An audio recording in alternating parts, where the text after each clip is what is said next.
We're off. What's up, everybody? It is 3:04 p.m. East Coast time on the 20th of February, 2025. My name is Luke Thomas. This is episode 242 of my live chat. Thank you so much for joining me. I greatly appreciate it. Man, on the docket today, I barely even know where to begin. An absolute avalanche of not just fight announcements last night, but kind of a reordering of certain divisions, to be quite honest with you. We're going to get to all of that.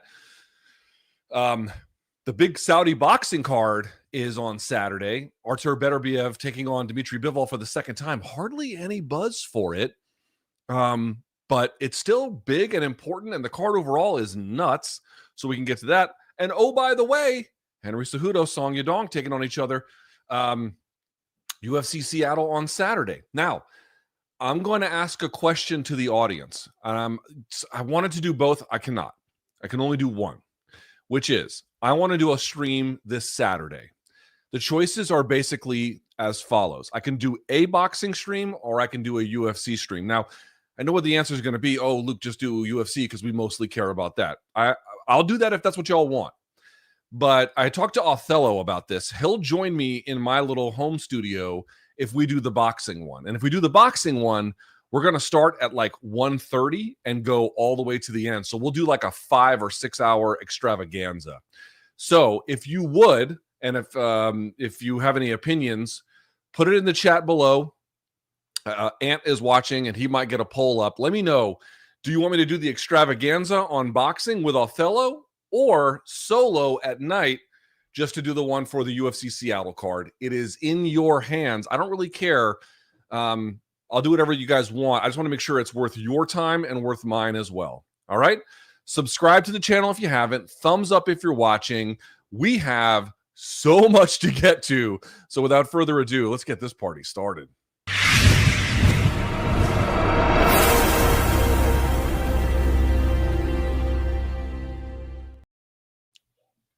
All right. Here's how this goes. I put up a thread the day before.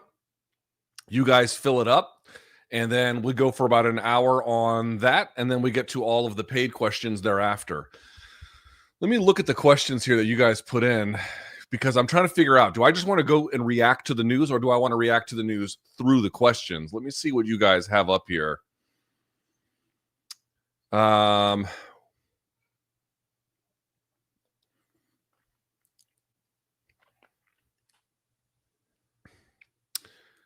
Yeah, I think we can mostly do it through the questions here. Yeah, let's do it that way. Okay. All right. Let me put this on your screen so we can all read the same things together. And here's how it goes. I'll do a super chat portion of the chat once the first free hour is over. And if you want, you can slide in a donation. We'll get to your question. Or if you're a member of the channel, you can just contribute for free. And if you have any questions about your question showing up on the screen and you're a member, tag Othello. Okay? He'll help you out. All right. With that in mind, let me get these up.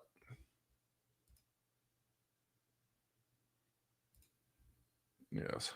Okay, here we are. Let me pull that back for just a second. Change the background so we don't have all this nonsense back there. All right. Let's do it. First question, and we'll get to it as such. With Dana, of course, Dana White, announcing that Volk will be fighting Diego for the vacant 145-pound title. This will be UFC 314, which is in Miami. Who do you think Ilia will be fighting next at 155? Arman would be a good fight for him. Well, we have a little bit of reporting on this. Ariel Helwani reporting, and, having worked with Ariel, I trust his reporting on matters like this. UFC they haven't pulled the trigger yet, but they might on an Ilia versus Makhachev fight for International Fight Week. Okay, so let's unpack everything here. Yesterday, UFC president or CEO Dana White announces that Ilia Topuria has vacated the belt at 145 pounds and is moving to lightweight. We don't yet know who he is fighting. Again, I just mentioned Ariel reporting that there is some indication it could be they pulled the trigger on an Islam fight, obviously at 155 for the title. around International Fight Week if that's what they need. There is additional kind of leaking of reports from French media, French language media at a bare minimum, that the UFC is at least considering at UFC 315, which will be the one in Canada. Now, they didn't announce it, but they were at least considering the possibility of Cyril Gane taking on Tom Aspinall. Now, I want to be clear, they did not announce that. In fact, they went a very, very different direction. I don't think that they're going to need it. But if they end up going that direction for whatever, again, I don't think that they will, but if they did, that would kind of indicate to you where things are with John Jones, which is a whole separate category of commentary. I hate that Ilia Topuria gave up the title. I hate it. I absolutely hate it. I like that the division isn't going to have to wait around and put an interim title up for grabs while he goes and tries to do two divisions at one time, which we all know you cannot do unless you can keep up with a 4 fights a year schedule, which if, trying to get down to another weight class is really that challenging is basically impossible. It's almost impossible anyway, but especially with that added kind of problem attached to it. So, I mean, it's not like the title's being held up. And for that, I am grateful to both him and the situation, I suppose, more broadly, that we don't have that problem, but I hate it. I absolutely hate it. Now, listen, when I say I hate it, that doesn't mean I can declare to you that it's a mistake. I don't know if it's a mistake. At some point, if the guy says in Topuria that he can't make the weight safely anymore, or it's just too hard, or whatever, you kind of have to take him at his word. I mean, I don't know what the situation is, but if he's saying it's that hard and he's got other things he wants to do and it's just too much, I'm not sure what to say. Like, what argument are you going to give him to make him reconsider? You just are where you are at that point. If it is a medically serious enough situation and just onerous as a burden to the point where, again, you have to weigh the balance of positives and negatives. And if that balance becomes shaky, you have some choices you have to make. And whether that is suboptimal for the consumer is, I'm not going to say irrelevant, but it's not the primary concern for an elite prize fighter of that caliber. However, as a consumer, I fucking hate it. I hate it. I absolutely hate it. It's not that there aren't big fights for him at 155, whether it is Islam or not. It could be Dustin Poirier. It could be Charles Oliveira. I doubt it's a Max rematch at 155, which, by the way, if you're Max Holloway, you're looking at this being like, what the fuck, bro? Although he still is the BMF champion, but I can understand he might be like, dude, what is happening here? Granted, there's still a lot of fresh matchups for him too, but just kind of like a weird coincidence that they both ended up there after the same fight for different reasons. There are so many good fights for him at 145 if he was able to stay down there that I really just was like, I'm so disappointed we're not going to get him Volk 2 or Ilia versus Diego Lopez or even Movsar Evloev, who, by the way, got completely passed over in this particular regard. They went straight with Diego Lopez. Evloev is the new John Fitch if ever there was one. If ever there was a new John Fitch, which is you're really good, you're really hard to beat, you're going to have a resume with quality wins all over it, but you're not the favorite son of UFC management by any stretch of the imagination. In fact, the only way you're going to get a title shot is if you earn it the absolute elbow grease hard way that you can. And short of that, you're not going to get it. And if you lose there, it's a fucking wrap for you. That's really what he is now. That's not to say he's not a quality fighter. John Fitch was a quality welterweight in his day. He was number 2 in the world when GSP was at his peak. Doesn't matter. But for the case of Ilia Topuria, I am so disappointed we're not going to be able to get some of these fights. And they bring over Patricio Pitbull, which we'll get to in just a little bit as well, I'm sure. There's not to say that I thought he was like the toughest matchup necessarily that Ilia could get, but here was Aaron Pico. I spoke to Aaron Pico. What day is it today? Thursday. I spoke to him on Tuesday, and we put the interview out yesterday where he wants to go and fight Ilia, and he wants to go over there. I mean, 145 is, of all the problems that you hear me articulate about, let's say, light heavyweight or heavyweight, man, 145 has none of those problems. 145 is an absolute murderer's fucking row. It's the Avengers. It's just such a great division with so many great matchups. And for Ilia to have claimed the title, one title defense, granted against fucking legends, but nevertheless just these numerically, small amount, and then to go up to 55, it is disappointing. I fucking hate it. But if it is medically necessary, if it is the best way for him to stay competitive, I don't know what we're supposed to say about it other than it's his call to make, and we just kind of have to watch. That being said, I'm a little surprised it's that hard for him to make 145 because he doesn't look enormous. And in fact, if he was to go head to head with Islam, I think Islam has, Islam is a big 55er. I think Islam is going to have a lot of size advantage over him. And for such a dynamic wrestler, that is probably going to be a real problem for Ilia. I think that he's facing some headwinds in that regard. Again, I'm not going to sit here and say I don't want to see that, or I don't want to see him versus Poirier, or I don't want to see him versus, you name it, some electrifying matchup at 155. Those are all great fights. No one, and certainly not me, is suggesting otherwise. But I am a little curious about the move because I have some of these broader concerns. We already know that his power translates up at 55. I don't really have a question about that.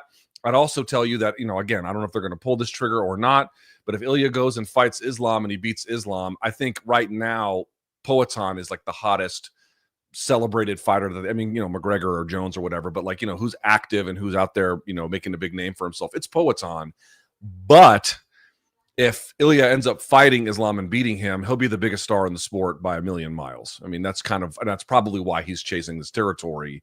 And I understand at least the argument that if you've knocked out Volkanovski and you've knocked out Max Holloway, become the first person to do so, are the challenges thereafter exciting 145? For me, they are, but I can understand also why he might not be up there. Anyway, I'm very disappointed that we're not going to get more 145 fights out of him. But as long as he's being reasonably active and he's taking on tough challenges at 55, I guess we'll see how it goes. And if he ends up winning, he'll be off to the races at that point. Now, your question was about Diego and fighting Volk for the 145 vacant title. Who do you think Ilia will be fighting next at 155? I guess I mentioned that you had Ariel reporting about that. You said Arman would be a good fight for him. I think Arman would be a real bad fight for him. Arman, I'm not going to call him a one-trick pony, but he's got lopsided offense. But that lopsided offense is also predicated on, he's not a huge lightweight, but he's very physically capable lightweight. And that wrestling and being all over him like that, gets what I mean. This is what I mean by him giving up. He was very nonchalantly giving up 145, I'm just going to move to 155 and it's going to be no problem. I don't know who's been a bigger Ilia Topuria booster in the media other than me. And even I am looking at that I don't know. I don't know how I feel about that. That's actually a little bit, I don't know. That's a strange one for me. I will say I do like the Volkanovski and Diego Lopez fight. It's not the fight that I necessarily wanted next for the featherweight title, but given where we are, it's a perfectly suitable fight. And honestly, the odds came out and they were very close, which I think are totally fair. They had Diego Lopez, from what I saw, as a very, very, very minor underdog. I think he's a super live dog. It's not that Volkanovski is not more talented. Comprehensively, I would argue, except maybe with his guard and some jiu-jitsu. Other than that, Volkanovski is much better than him. But Volkanovski, I think, is very old, relatively speaking. If he wins the title back, he'll be the first to break the over 35-year-old curse, such as you want to call it that. But more to the point, he's hittable. And Diego Lopez, while not as mechanically and sometimes technically or even strategically as sound as him, he can just cause problems for people like that. And his ability to finish and swarm is second to none. Ask a guy like, Sadiq Yusuf, and you remember wow, Sadiq Yusuf is not Volkanovski. Yeah, fair enough. But this is not prime Volkanovski either. I think that's a super tough fight for him. It would not be surprising to me at all if he lost. You are on top of the game until you are simply not. And once you're not, it tends to be a precipitous decline, not a graduated one. There are some graduated ones, but we're already talking about back-to-back KO losses. So I think that's a great fight. And again, look what they're giving to Miami at this point. Every time they go to Miami, it's a party down there. They really, really, really have contributed to that market. It is so funny. I've said this before, there's an old video circulating. It's somewhere on YouTube still, of Jeremy Horn. Jeremy Horn was a former UFC fighter, a longtime coach, a guy who was a technical wizard in his day. It's Jeremy Horn and Joe Rogan talking backstage after one of their shows in Miami. I think it may have been Hughes Shirk. I cannot recall exactly. UFC 40, something like that. And they were in Miami, and you can hear both of them talk about what a shit crowd Florida crowds are, and it's not a fight hub, and you don't ever want to go back here, and what a joke it was. I mean, they were really quite dismissive of it. And now look at Miami. It's like one of the it's like, it's like, I mean, maybe this is an exaggeration, but it feels like Vegas, New York, and Miami are like all the hot spots now, right? It's crazy. And then Abu Dhabi and whatever. So pretty remarkable turn of events there. Let me see something here if I can. Do we want to talk right now about Chandler Patty Pimblett, or do we want to wait a little bit on that? Because that's the co-main for UFC 314. And then we have Pitbull fighting Rodriguez on that same card, which is another crazy ass fight. But I'm telling you, that card is pretty sick. That card is pretty sick. All right. I'll come back to it. I'm sure we'll talk about it here on the show today. Alexa Grasso taking on Natália Silva. It was announced. It's a banger. Who you got? I believe this is the 315 card, if memory serves. I might have that wrong. Double check me. Love it. Great fight. Natália Silva has earned a improved opportunity. Grasso, I think, is in need of a get back, but this is a tough one. Now, it's better for her because I went back and I looked at some of the stats and I watched a couple of Silva's earlier fights where she did have some takedowns, but hasn't really had much success with them. I think went for one bullshit ass one against Jessica Andrade, didn't count.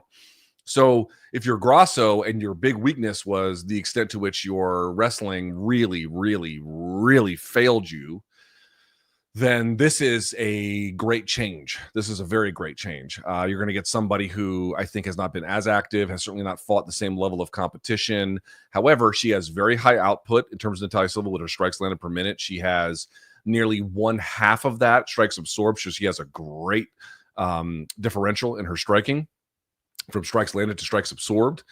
And, has really kind of surged back here. But that fight against Andrade was a great test. But Andrade is obviously a less calculated striker than Grasso. But Grasso, man, I don't know how you watch those Shevchenko fights, and you can blame it on the wrestling, and I do. There's just absolute undeniable regression the whole way through. But, I don't know. I feel like she lost her mojo along the way, too. That's a very inexact way about talking about prize fighters. But I don't know. It seemed to me like there was more to the story than just the wrestling kind of failing. Oops, hang on.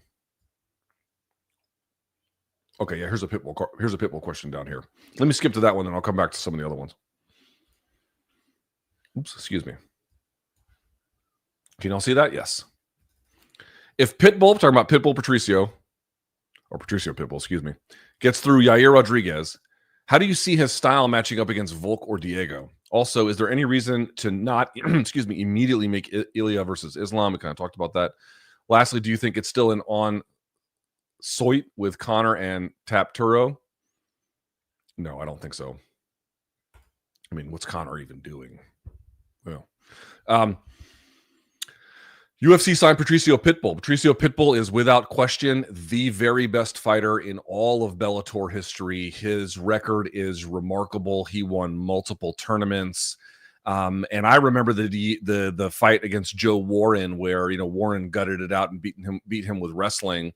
And I didn't really know what to make of Patricio Pitbull. I thought he was like a poor man's, I don't know, pick your UFC fighter who's Brazilian and good but limited. And that just turned out to be totally not the case. He got much better over time. He got better overall, cleaning up all of the parts of his game, integrating his game. He was battle tested in those Daniel Strauss fights. We did a whole thing on him for Resume Review for MK.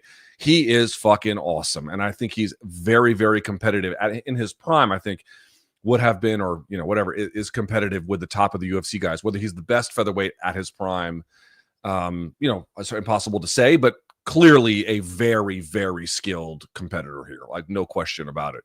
However, he is post-prime now. I'm glad that he's getting this opportunity against Yair, and Yair, for all of his prowess, which is real, his offensive prowess, there are some defensive liability issues just the same. And there are some recklessness issues just the same.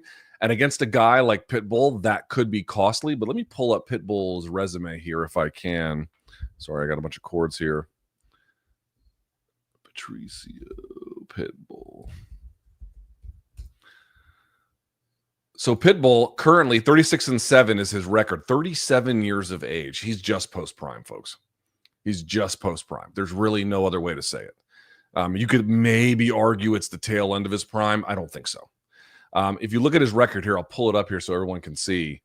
He had the great win over Jeremy Kennedy. He looked fucking awesome. So let's be honest about that. That fight was great for him because he not only won it, but it looked like he had turned back the clock a little bit. So you got to be acknowledging that. However, losing and rising to Chihiro Suzuki, and you can say that maybe that one was stopped a little early if you want. I don't know. Losing to Sergio Pettis comprehensively. Like, Pettis just straight up beat his ass. Like, there was no question. And obviously he got the revenge against AJ McKee. But between these two fights, he didn't look great. And then he got this one. So right off the bat, I just want to be clear. I am just as excited as all of you are that the very best fighter in Bellator history is going to get a chance to compete in the Ultimate Fighting Championship. That's great. It once again narrows the conversation for who are the best fighters to have never competed in UFC. Patricio was on that list along with other guys like Fedor Emelianenko and some others. Now off.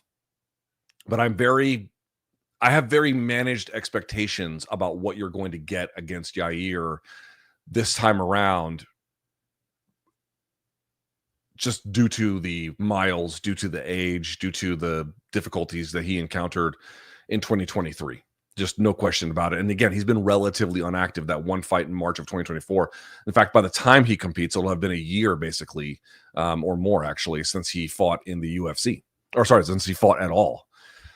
So in terms of how they match up stylistically, you guys know the kicking range is going to be a big weapon for Yair, the mixing it up, spinning attacks, all of that. Patricio can go for takedowns. I don't know if he will, but he's going to want to be inside boxing range. He's probably going to want to be pressuring, but how he reacts to that, the speed, the awareness, the tape study, the whole 9 yards, all of that is going to have to be in play for him well in advance. All that's going to have to be dialed in. I think he can win it. I'm not saying it's unwinnable for him by any stretch of the imagination. But people are like, oh, the best fighter in Bellator history is finally here. That's great. He's there at 37, having lost 2 of his last 3. Just got to be honest about that, you know? So you're asking a question beyond that about, do you see his style match up? How do you see it matching up against Volk or Diego? I mean, neither of those is a walk in the park. Neither of those is a walk in the park. I think Diego, I mean, they're pick your poison. Diego's ability to land with so many different weapons, his ability to flurry, his ability to jump on things, that's going to be a real problem, even for somebody as battle-tested as Patricio, especially given the advanced age.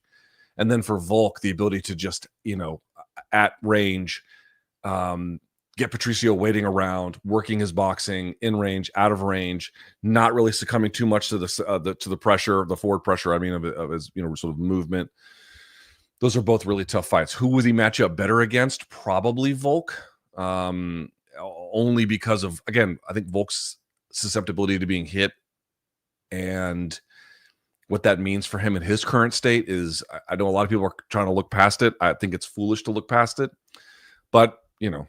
Not you know, Volk or Diego Lopez, which one's easier? I mean, you can make a claim about which one's easy. You're goddamn, none of them are easy. Those are all tough fights. So it's a great addition in that sense. I'm trying to see the good and the bad at the same time, but it's obviously amazing that he's been added to the roster. I'll say this, certainly much better late than never. Much better late than never. You mentioned about Ilia and Islam. We touched on that. Lastly, do you think it's on site with Connor and Tepter? Yeah, who the fuck knows what he's going to be doing? Who the fuck knows? If Zhang Weili does move up to 125, do you see Tatiana being champion? Honestly, I don't think so. I didn't see a lot there. Now, it's very easy to look bad against Zhang Weili. She's arguably the best female fighter in the world. Certainly the best in that weight class. And it certainly improves Tatiana's chances, but I don't know. That was a very uninspiring performance. I don't know if she had other injuries she was dealing with. Again, you're fighting a tough opponent. The tough opponent's going to make you look bad. But there just wasn't a lot positive for me in that. Do you think Alex Pereira is not taking this fight seriously? It's arguably the toughest fight for him at light heavyweight. And while Ankalaev is already in Vegas, Alex is partying and signing tits. I don't know if he's signing tits, but I did see him with Drake, and I did see him fucking around a little bit with some other folks. I hope for his sake it's not. Dude, Ankalaev, I mean, if you're Alex Pereira, just like think about what you have here. You have the guy that is widely considered to be the number one contender. And not just that, you have the guy that is, when you look down the roster and you think, okay, forget where they're at, forget where they're ranked. Who's got the skills to give this guy problems, right? You could say Jan Blachowicz, but they kind of already fought. I know it was close, but all right, you a little bit past 40, you can write him off maybe a little bit. It's obviously Magomed Ankalaev. It's obviously him. There's no question about it. It's him. He's got the skills on paper to give a guy like Poatan real problems. Of course, we've talked about this. Ankalaev makes boneheaded decisions in ways that makes you just like question what the fuck he's doing, and has done it in multiple bouts, either with, dude, when he fought the Scottish bloke who we had on the show. What the fuck was his name? Paul Craig. Sorry, my brain's not working. And he loses in the last second of that after you're just staying in his guard, and then you're fouling Johnny Walker with the most unnecessary foul because you're not fighting in a disciplined way, and then you just let a guy tee off on your legs against Jan Blachowicz before realizing your takedown was your opportunity, but it was too late. That was a number one contender fight. You ended up having a draw. Yeah, dude, he makes bad fucking decisions. He makes bad decisions. But on paper, he absolutely has what it takes to win. I don't know if some of the stuff that's been circulating on social media is truly indicative of the kind of prep that he's doing or not.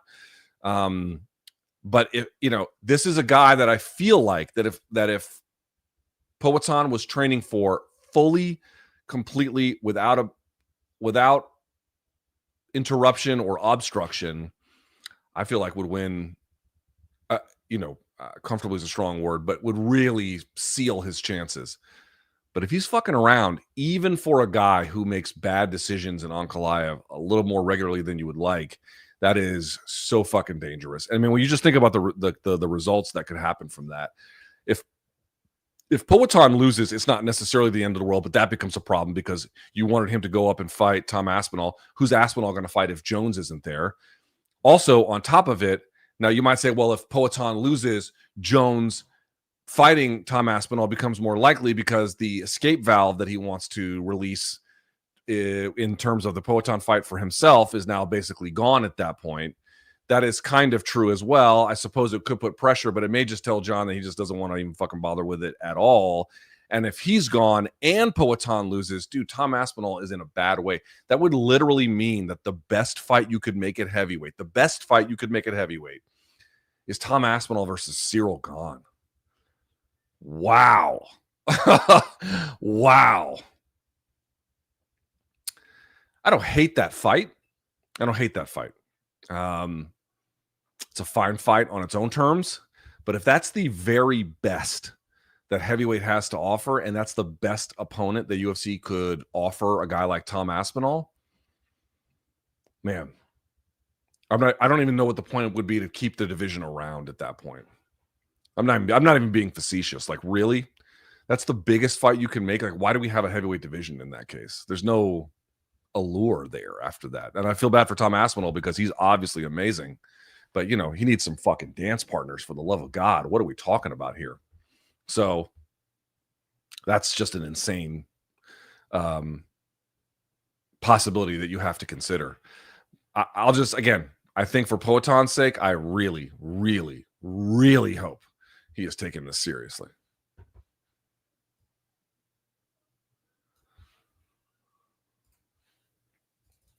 Did the PFL-Bellator merger actually fast-track the end of other major organizations in MMA, or were the promotions going to die in the next 5 years anyway because of the UFC's monopoly? Well, it's definitely the latter, but it's an interesting thing. I made this point yesterday, and I've said it to you guys, I think, before here as well. But if not, I'm going to repeat it, or I'll say it for the first time. I can't recall where I've said it before, except on social media yesterday. Dude, this is eerily reminiscent of the last gasps of the Rebny era Bellator stuff.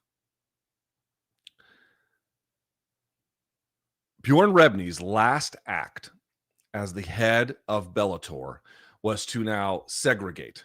There was going to be fighters, that there was a big announcement about it. They put out a press release. I still have it. I actually have used it in one of my previous videos. You can actually see a screenshot of it. fact, you know what? Can I put it on the screen? Let's see if I have it. Hold on. Let me see if I can give it to you. Let me see here. Yeah, I might be able to do that. Let's see.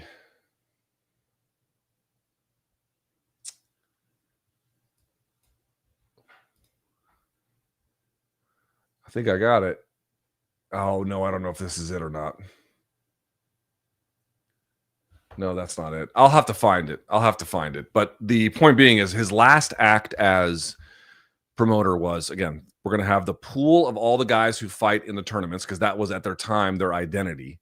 And then if you're like a Michael Chandler type or like a Will Brooks type and you've graduated past that, you can just fight on these, like, whatever, this like world, they had a name for it, like world-class talent pool or something. And like a week later, they pulled the plug on him and installed Scott Coker. That was the last thing that he did. Understand what the significance of that is. If you just wanted to do what Rebny originally had constructed Bellator to do, which is run tournaments all the time, and you basically live by collecting site fees from casinos, you can do that forever.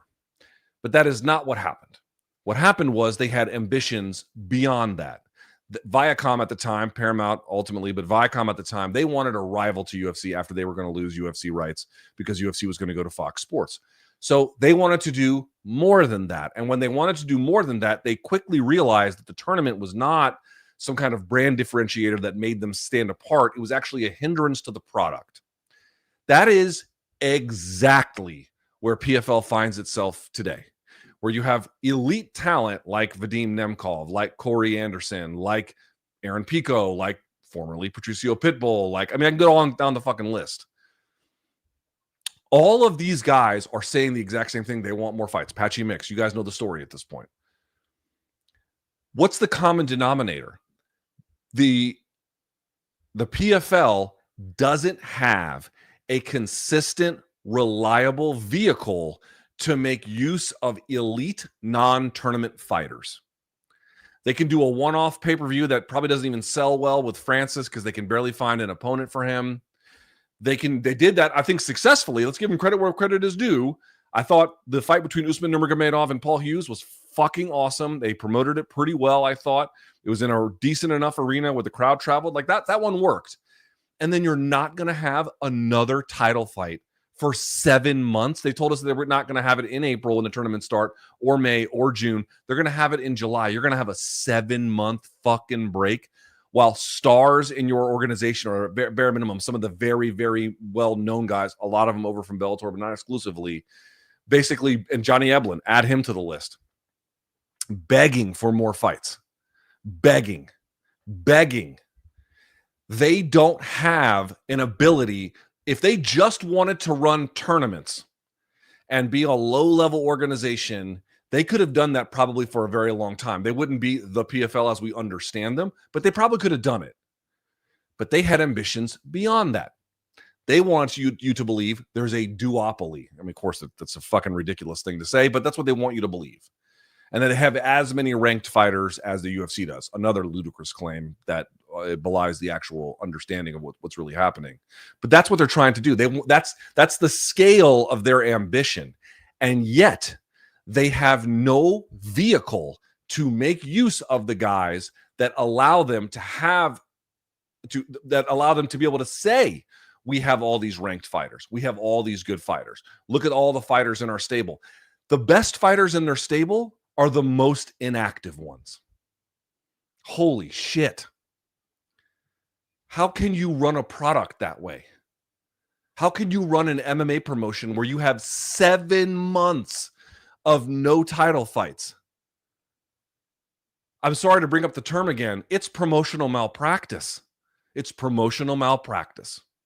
And then, did you see who I saved it because maybe I didn't. I sent it to BC because I couldn't fucking believe it. Hold on. Oh, yes, I do have it. I couldn't believe it. Look at this shit. Look what they did when they wanted to sell tickets for their upcoming, whatever the fuck, their shows in Florida.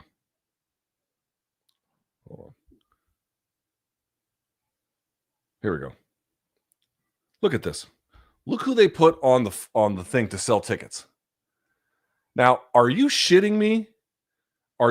You have Phil Davis, who I don't think has done any media or any self-promotion in literally 5 or 6 years. Whose style, again, he's very tough, but his style is, I'm going to be as nice as I can, not exactly fan-friendly. And then on the other side, you have somebody that 6 MMA fans know who they are. Not to say that she's not a good fighter. She is, but of course she just lost to Dakota Ditcheva. You're going to put her on the front as a way to, like, these are our most visible faces. Now, I grant they might have used it because they're the two of the ones fighting on the tournaments on these events. So you're like, it's truth in advertising. These people will be there. I bet you can find some names that would have sold more than that. What are they doing? You're putting on people that no one knows, who are coming off of losses and or figures who are absolutely invisible. These are the leading faces of your ticket selling effort. Holy shit. Holy shit. Holy shit. Holy shit. You just can't believe it. You just can't believe it. The tournaments for PFL are not a brand differentiator. They're a prison. It's a prison because they can't adapt and change their product to meet the reality and scale of their ambitions because the tournament system holds them back. That's the reality. And I don't think they understand that, or if they do, they're in denial about it. And that's how you get this. Unbelievable.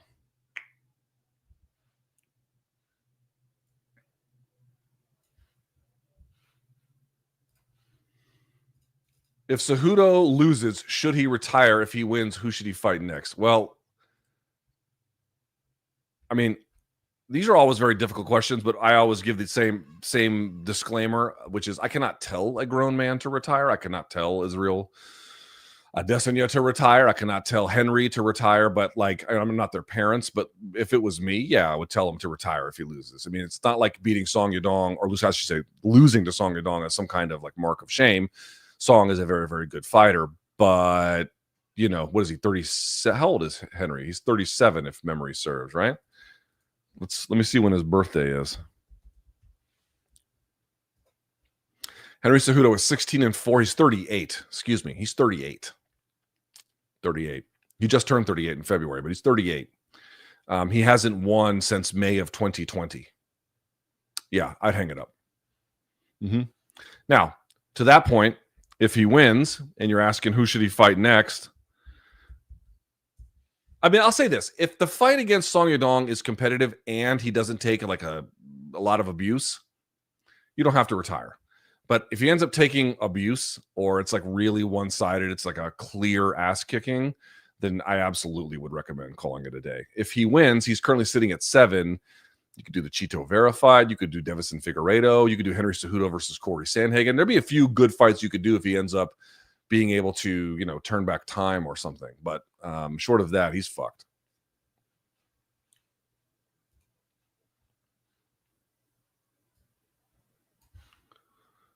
Let me do this Ilia one here, because I think this is an interesting question. Let me pull this up a little bit, and I'll come back to this one up here.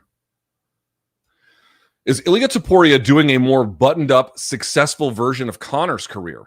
Maybe not as financially successful, though that remains to be seen, but he kind of speed ran the featherweight division and ended it by beating 2 all-time greats, similar to Conor's ascent before ultimately moving up. Granted, Ilia isn't challenging for the lightweight belt right away, but that seems to be his own choosing. He's basically brash and obviously views himself as a prize fighter first, but appears to be much more disciplined outside of the cage. Yeah, that's not saying that's putting it lightly.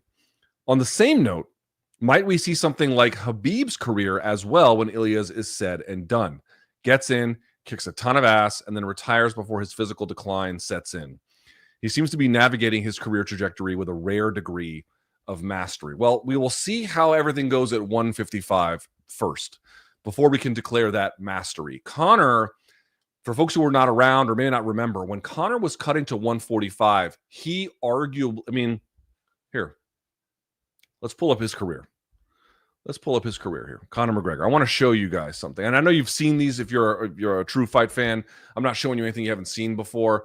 But let's pick one of the last 145 fights he had, right? Going back. One of the last ones. So let's say, I don't know, Aldo, right? Aldo was the last one. So let's look at UFC 194.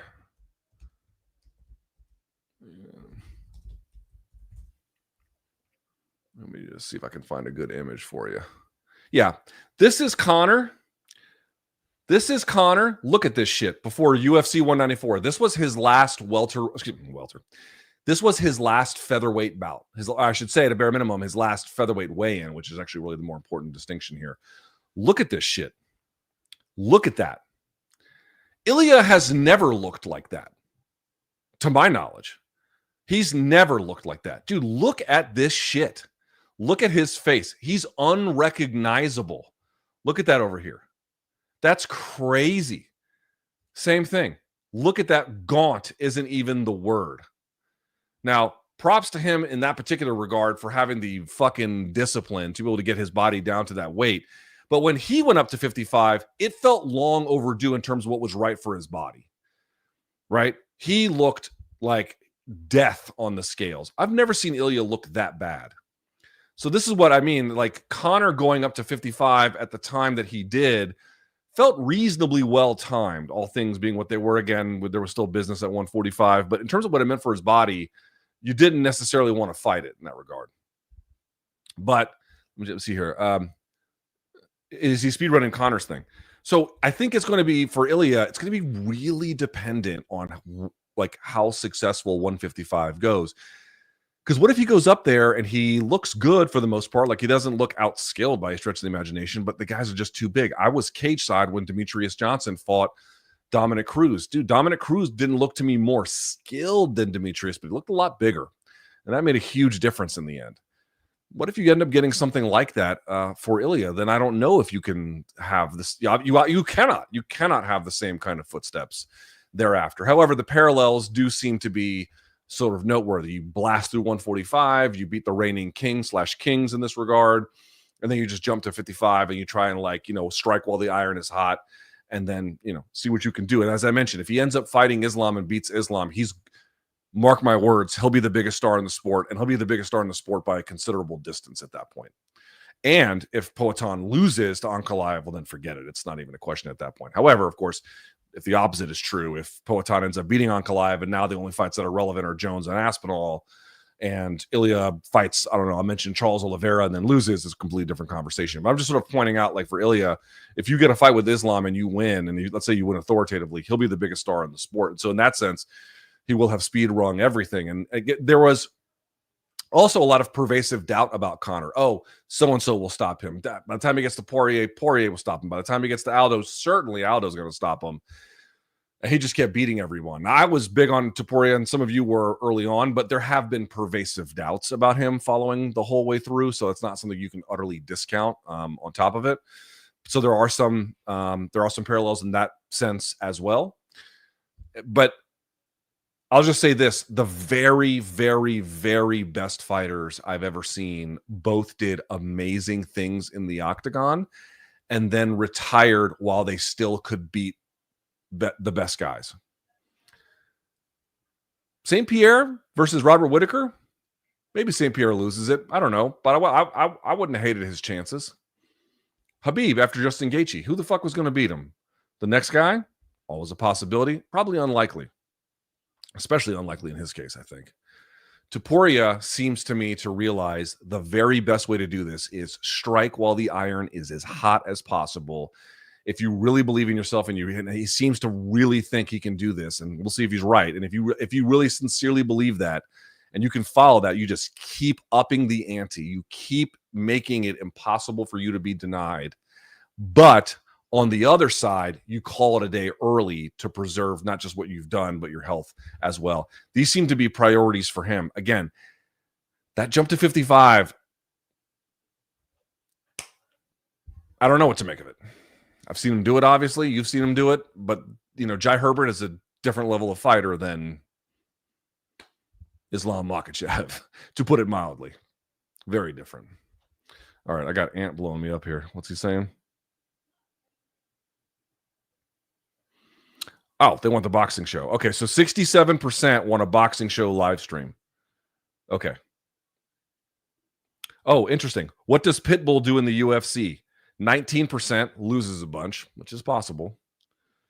74% has exciting fights, but it's too late. I think that's probably right. Which isn't to say he won't win. He'll win.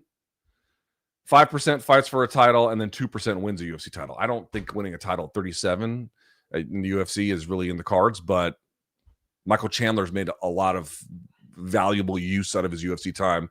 I suspect Pitbull will do the exact same thing.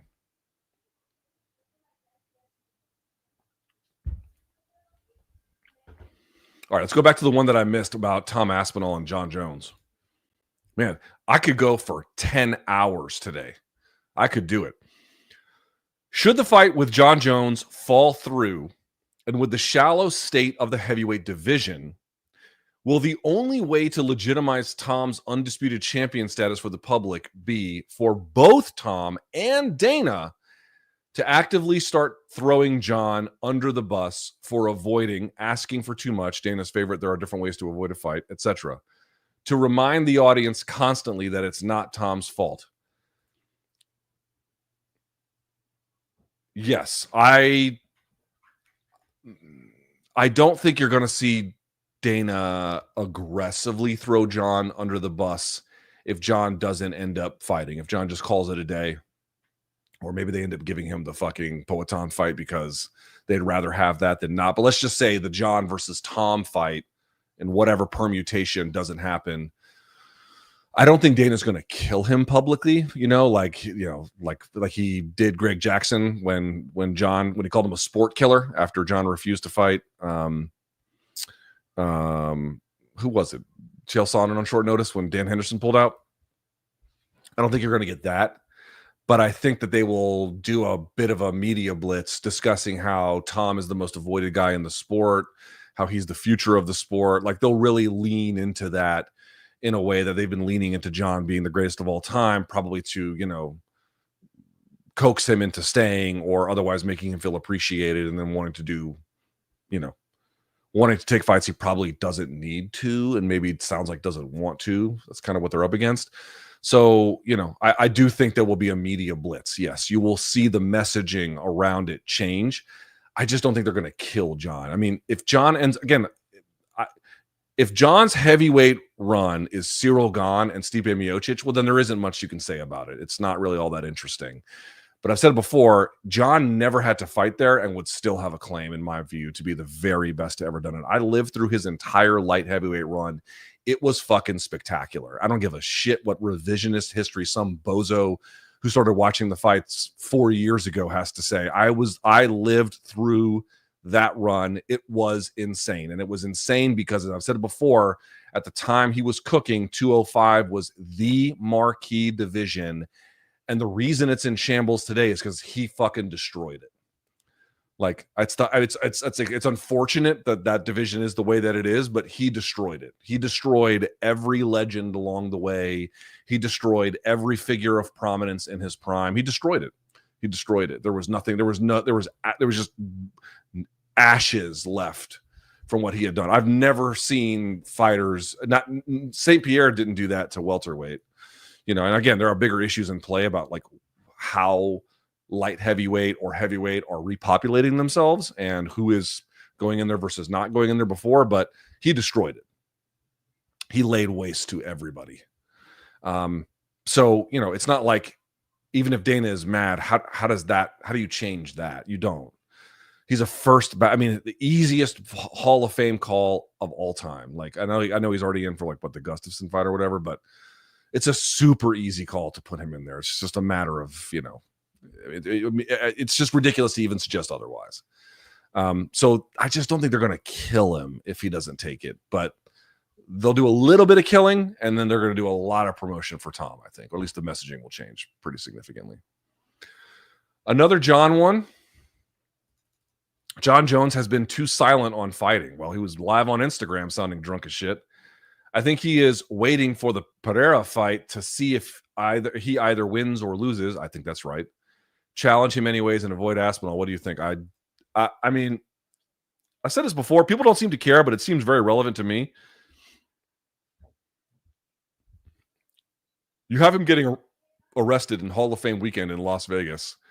I'm sure you've seen the footage of him banging his head on the car, the hood of the police car, to say nothing of the distressed call related to the incident in his hotel with his significant other, right? What went on there, I'm not exactly sure, but you can read the reports. Horrible shit is alleged or appeared to have happened. I can't say with certainty what did. Even before that, during the middle of the pandemic, at the height of like COVID being everywhere, and remember, like there was a point where they were trying to keep some of the jails empty because they, were trying to, if you didn't need to be there, they were trying to like lessen infection rates at the time. He, during the middle of that, was in downtown abandoned Albuquerque, firing off shots from his weapon. I don't know if it was a shotgun or not. They had a bottle of Recuerdo underneath the chair of his car. He got arrested for this shit and was going to face penalty, but it just so happened to coincide with a time where they just didn't want to fill up the jail cells. And, I'm sure he had good legal representation to minimize the damage. But I'm like, I hope folks understand that happened. I know we've memory hold it, but that happened. Dude, if anybody who was in your family or circle of friends did that, would you not stage an intervention? Getting drunk, firing off rounds? Dude, I've drank just about everything alcoholic in this world, and I've fired so many weapons, I've lost count. You don't mix the two, right? You can be pro 2A. Beer and 30-06, these are not winning combinations, right? They're not, this is not the best of humanity from that. These are insane risk factors.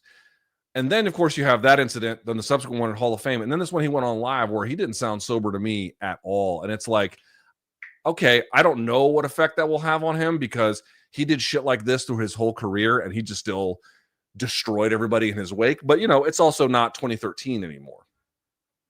We're in a different era. He's in a different era of his athletic life.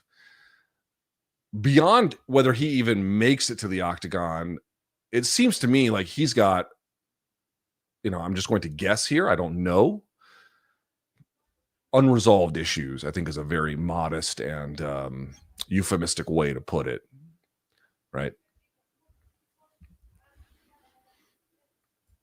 This one we kind of already did. Is it possible Dana did the whole John is the GOAT tour while also telling him that the Poatan fight was a possibility behind closed doors to prevent him retiring immediately after the Stipe fight? That I don't know. Now John's only options are one. No, I don't think so. Take a risky Aspinall fight and possibly lose, or two, retire unceremoniously on Twitter or at a press conference and not have the opportunity to lay his gloves down in the cage. I don't think he cares about that. If this was Dana's plan all along, it was actually well played. I don't think John cares about laying his gloves down in the octagon.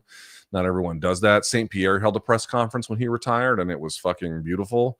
And I think John would probably do the same. And, again, he's going to do whatever he wants on his terms, not anybody else's. And at least on that level, I certainly understand it. But it does seem to me like he's got bigger problems.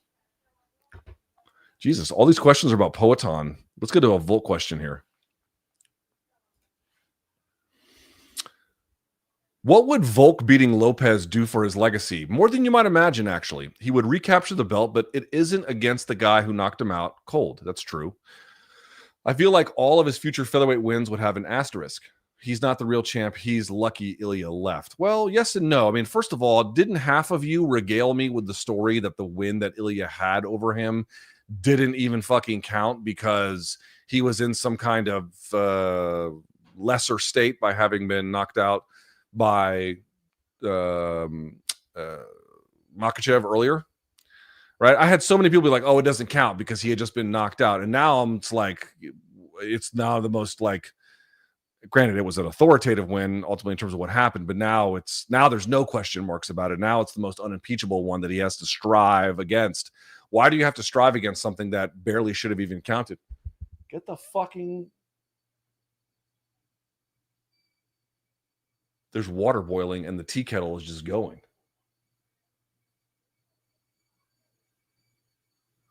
The water's boiling. They're just letting it go. Okay. Give me a second. I have to address this.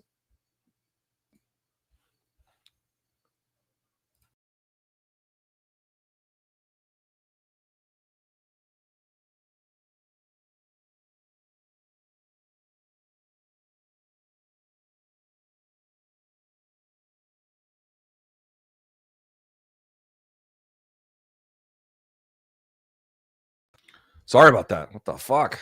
All right.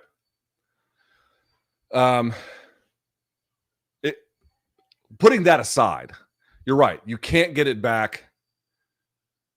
You can't get back the loss. That will hurt him forever. However, when you look at an all-time greats resume, you are looking for any number of things, of course, wins and losses, all that stuff.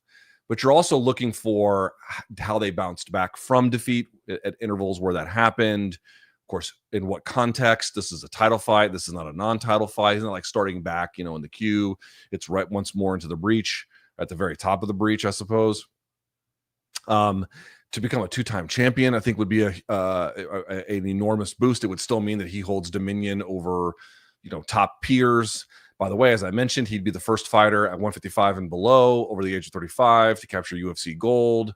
Right, this is a big deal. Actually, that would do quite a bit for his resume. It would not undo the damage that Topuria did by itself, but you can, people think that if a bad thing happens in a fighter's career, that the subsequent wins don't, there's always this asterisk around them. Well, I mean, yes and no.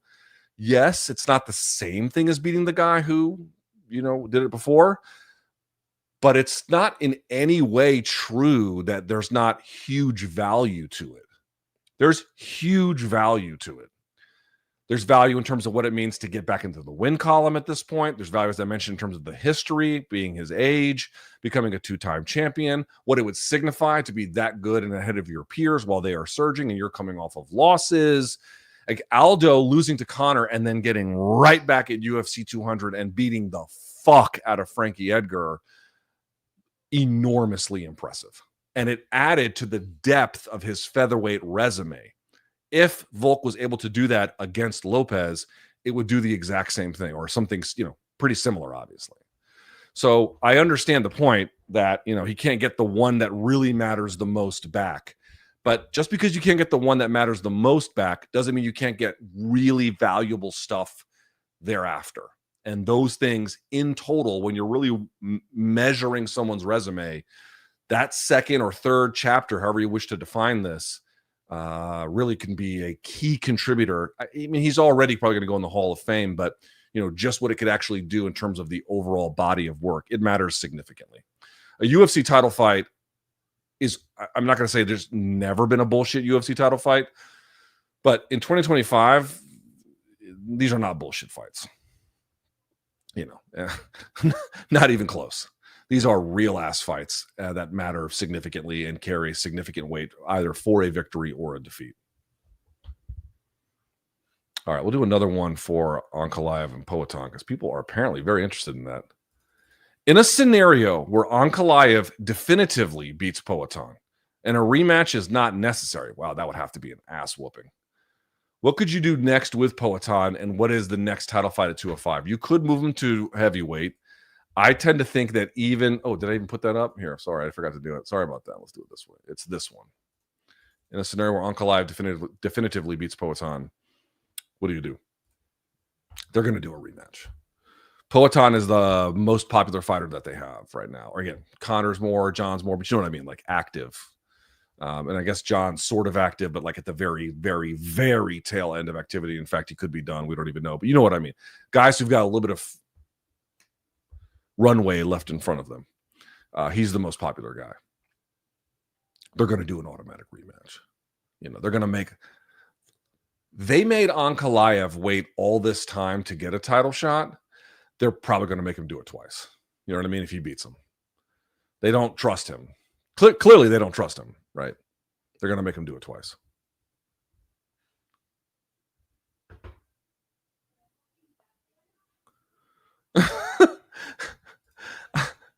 I'm happy to get to these, and in fact, we're going to have a place to get to these here very soon, but not today. Not today, only because we have so much fight news to get to. And every time I get to one of these questions, I lose about 50 subscribers, which I don't mind. I don't mind getting sideways with some of you. I really don't. I'm not going to be captured by my own audience into not being able to tell them how I feel. But at the same time, there's a lot of fight news going on. This is primarily a fight podcast. If you got one in the super chat, I'll get to it there. But I'd like to skip that for today. That's just my, please don't kill me. There's a very good answer for it, which is, well, I'll leave it alone. Let's see. Okay, very good. Holy shit. Oh my God. Oh, Jesus. Again, no one calls my phone. No one texts my phone until it is time to do the live chat, and then it explodes. It's crazy. This one I can sort of get to a little bit here. Man, no questions about Chandler and Pimblett. I'm fascinated by that fight. I'm completely fascinated by that fight. Would love to know your thoughts on Canada-U.S. relations right now, the pending trade war. We'll see if that happens. The China factor, yeah. Always appreciate your insights. As a Canadian, I'm uncertain how everyday Americans capable of critical thinking, such as yourself, view the situation. Mostly in horror. In the end, with these things, in the end, you have to just see what they do, right? There's a lot of saber rattling, talk about territorial annexation. President Trump has been very vocal. I don't think this is in any way controversial to say. He seems to be quite a fan of former President William McKinley. You might recall, what is McKinley famous for, aside from tariffs, by the way? Territorial expansion. It's how they got Guam. It's how they did some territorial expansion at the time into Cuba. It's when they got, any number of places. I think Hawaii expansion started under McKinley as well. A bunch of places. Puerto Rico. I mean, the list is endless. The list is endless. So clearly he has territorial ambitions if he is modeling his own presidency according to the McKinley one. And of course, you've heard him talk about Greenland.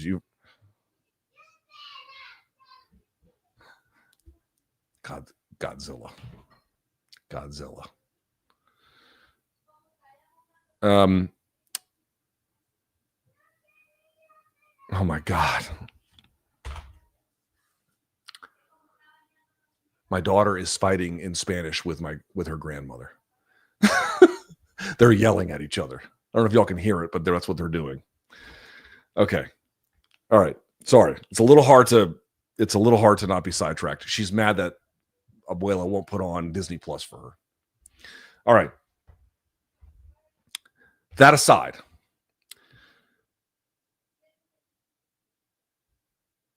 let's see what they do.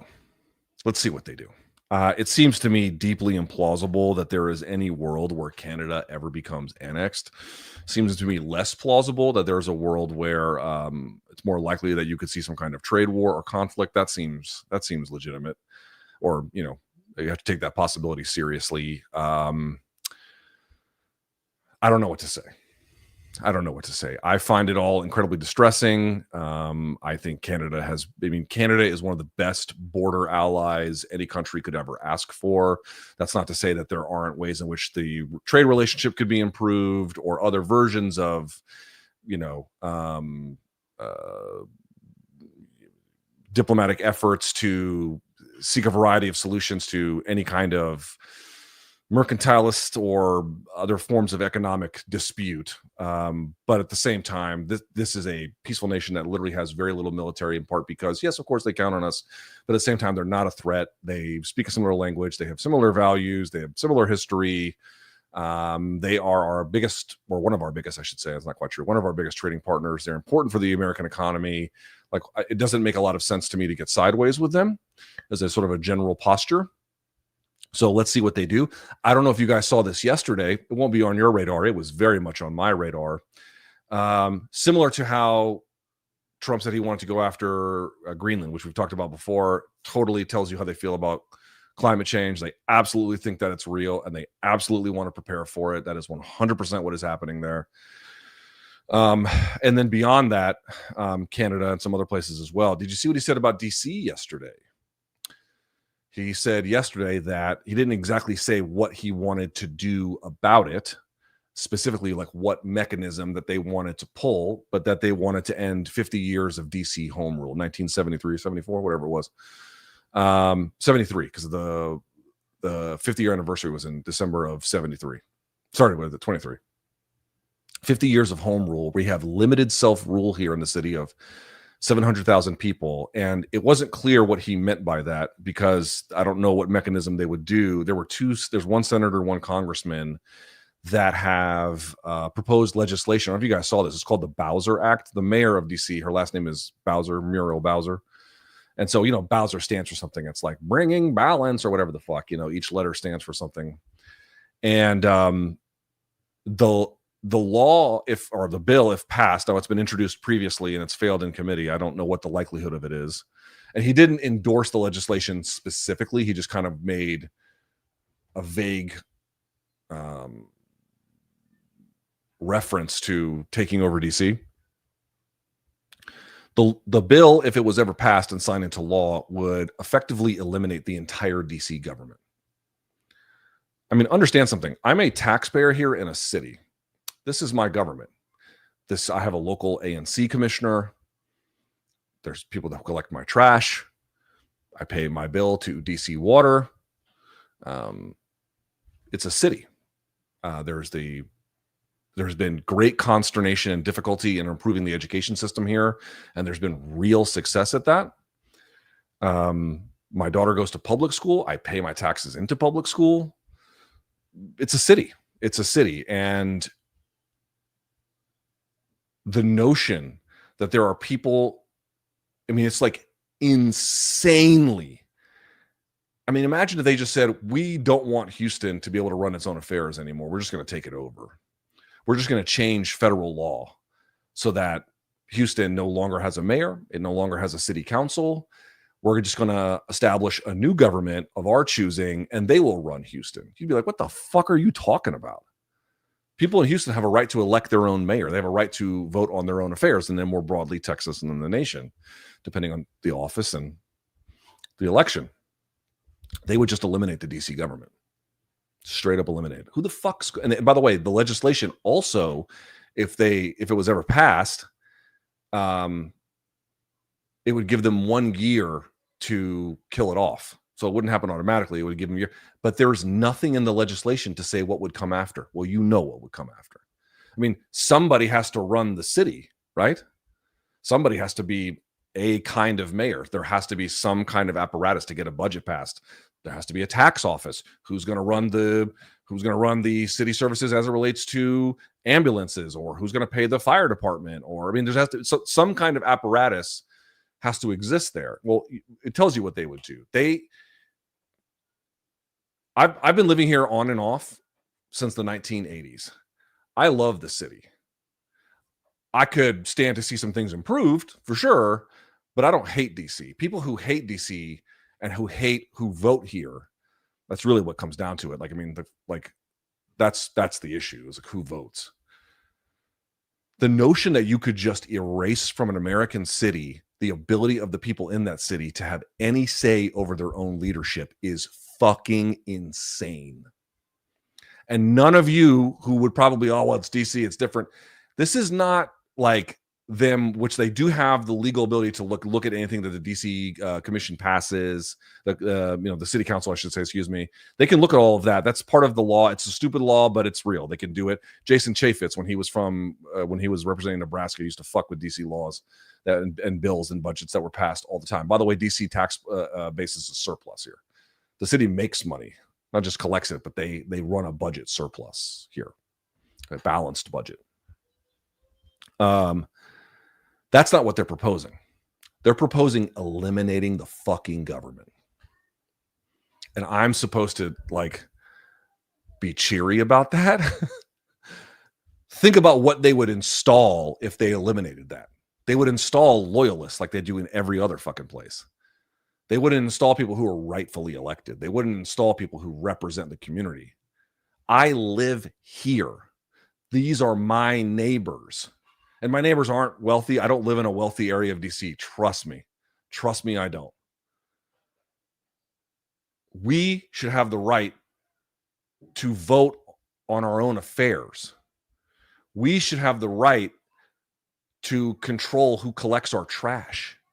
We should have the right to vote for our own fucking mayor. How is this even remotely something that people would take seriously? I bring this all up to say, you're asking about Canada. I don't know what they're going to do about DC. And maybe this legislation, this bill dies in committee. It doesn't even make it to the floor. Even if it made it to the floor, I doubt it would pass the House. There's pretty thin margins. It's hard to say. I don't know. I don't know how it will go. But it also could pass. But the point I'm trying to make is, what if it doesn't? Then this is all for naught and we can just move on. But like, I understand your concern because I don't have the same kind of concern. I think eliminating the government of a city is a very different thing than annexing a large country. They require two very different things. But the point I'm trying to make is, it doesn't matter what the people in Greenland want or Canada want or the city of Washington, D.C. want. And we're Americans, by the way. Greenland, they're not Americans. Canadians are not Americans. I'm an American. I'm an American citizen. I'm a Washington, D.C. taxpayer. This city is important to me, and how it's governed is important to me. And the notion that somebody could come through and pass federal law to eliminate the ability of people like me to vote on my own affairs in my own city for the people who teach my kid and collect my trash and clean my water is indefensible. Indefensible. And all of you watching know it. And of course, I know it. So I understand that there are people with great uncertainty about it. There's lots of insane ideas floating around right now. We just have to wait and see what happens. All right. With that out of the way, let's get to the paid questions, shall we? Let me get a sip of the old drink here.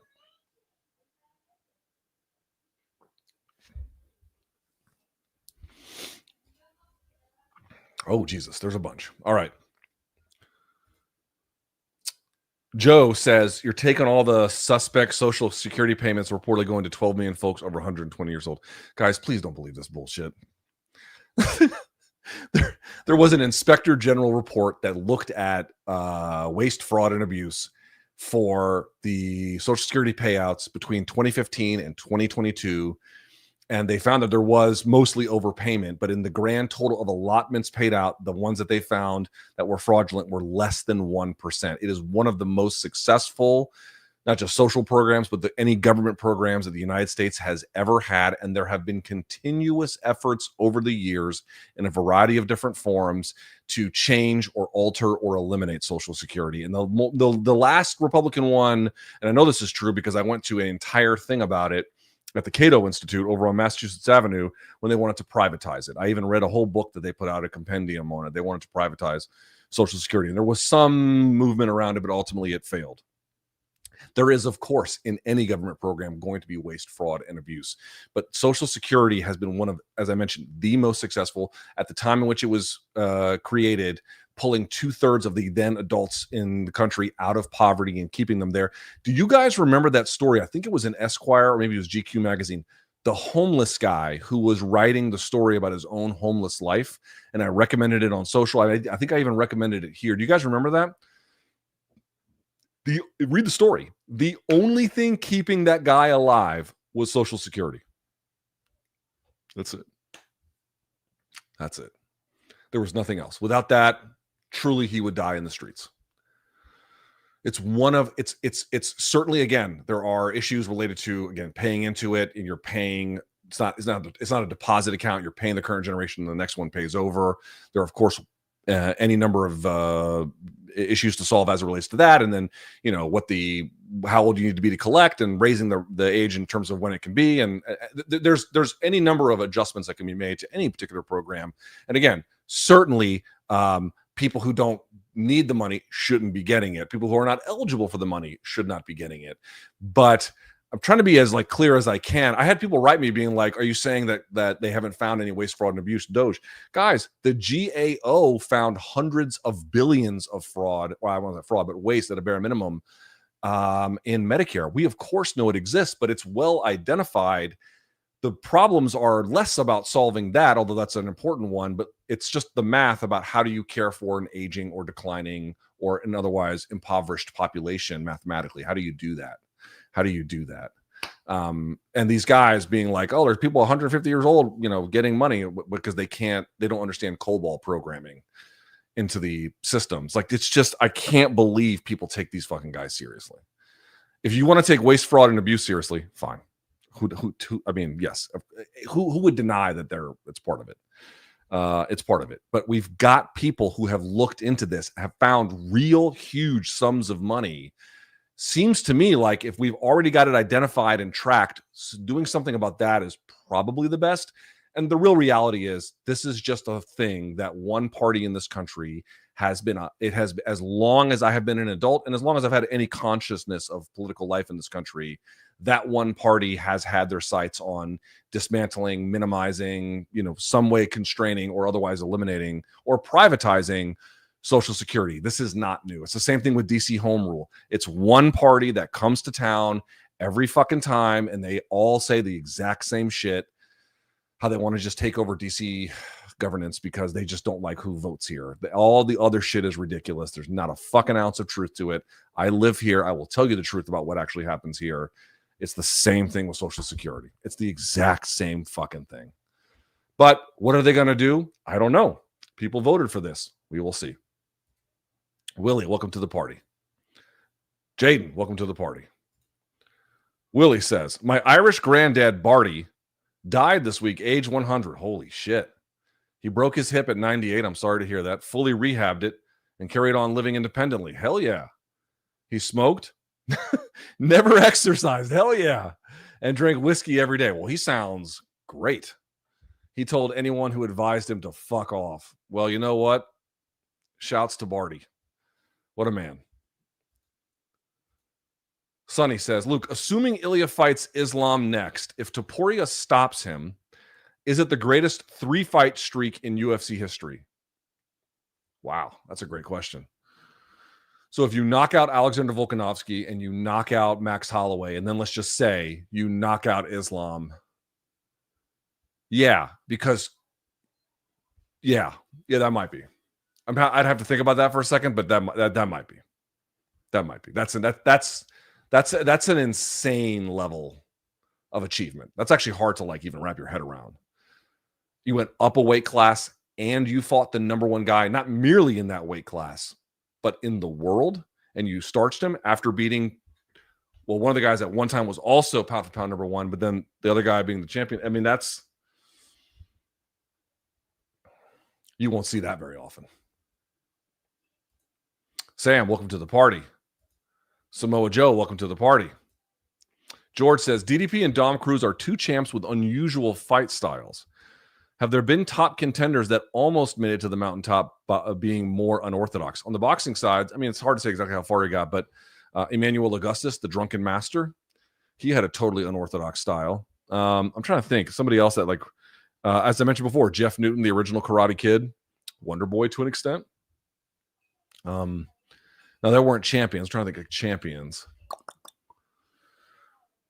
Most of them have pretty conventional or at least, industry-leading styles. But there's always the, and how about Imanari, Masakazu Imanari, total wild card, just doing the craziest shit. Hidehiko Yoshida using the gi, all kinds of stuff. George again says, does Topuria versus Pico at 55 change the analysis? Pico debuted at 55 and has 2 fights there compared to Topuria's none. Topuria has 1 fight at 55. That's not true. 1 UFC fight, certainly. No, I'd still pick Topuria to win.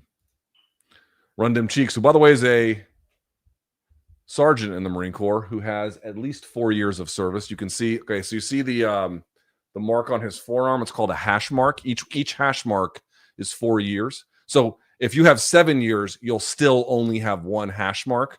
But when you get to the 8th, you'll get 2 hash marks. So he's got 1 hash mark. And you see like this here is not called a patch. It's called a chevron. And the chevron there, the rank insignia, is it's got the 3, I don't know what you call it. And then it's got the crossed rifles underneath. He's a sergeant. That was the rank that I achieved in the Marine Corps. Luke, in your professional opinion as an analyst, which single decade produced the best pornography? Asking for a friend.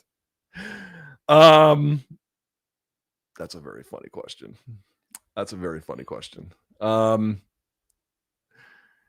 know. I don't know how to answer that one. Certainly there's no shortage of it today. And I got to say, if there are classics, they don't seem to hold up, right? You don't really see them in great supply, do you? Jules says, Topuria leaving the weight class, is that a huge inadvisable F up, or am I missing something? If he stalls out at 55, it probably will be. Once again, we just got to see what happens. It's certainly a risk. Certainly a risk. Josh says, do you think Movsar should have been 1/2 of the fight for the vacant 45 title? I mean, he already has a win over Lopez, although it's somewhat, how relevant is that today? And I think the circumstances, it was a little bit short notice, but who should he fight next? Anybody who's close to the title. I mean, I don't think it really matters at this point, right? It's not like one opponent is going to put him over the mark. He just has to keep racking it up so that they can't deny him. That's where he's at. Holy S, Luke, we lose. Oh, did we lose Dubois? And we got Bakole? No. That can't be right. Oh, wait, I got a text from BC on. Holy shit.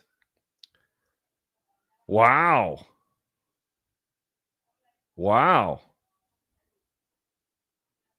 Yeah. Okay. Don't know why everyone's falling ill in Saudi Arabia. I don't quite get that. But okay. That's a great fight. I don't know what kind of shape Bakole is going to be in. Bakole is like a poor man's George Foreman, but the dude can.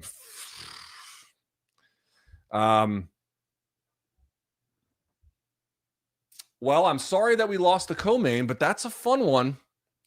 That's an interesting one. That's an interesting one for sure. Wow. Okay.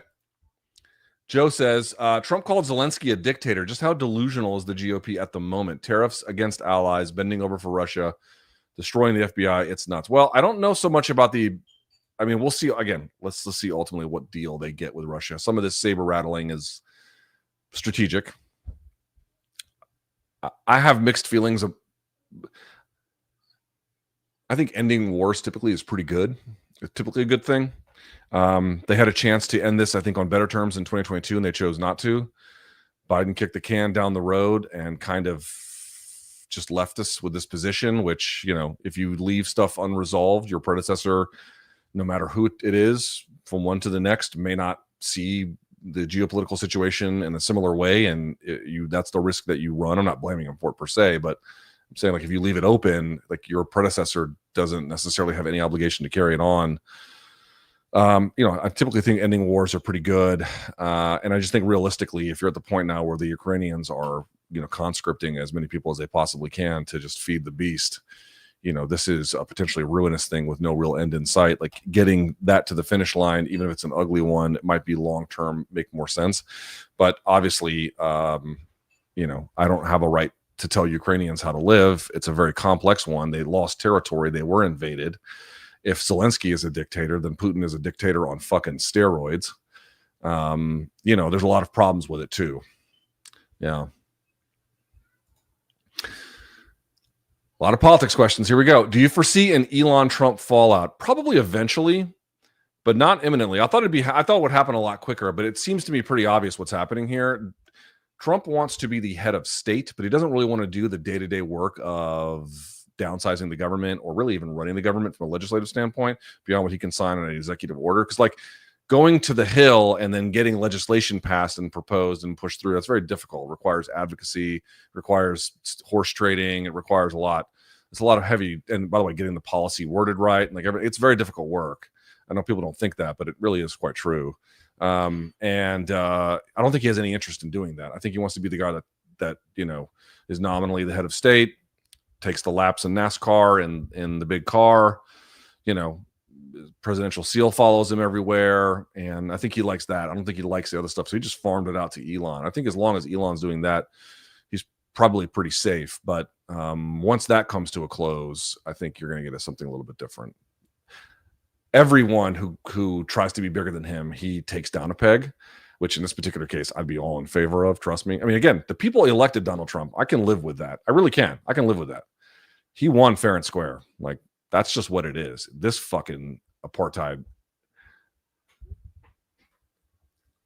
guy, I have very little tolerance for. Highly recommend The Apprentice. Amazing film. You know what I'll say about this?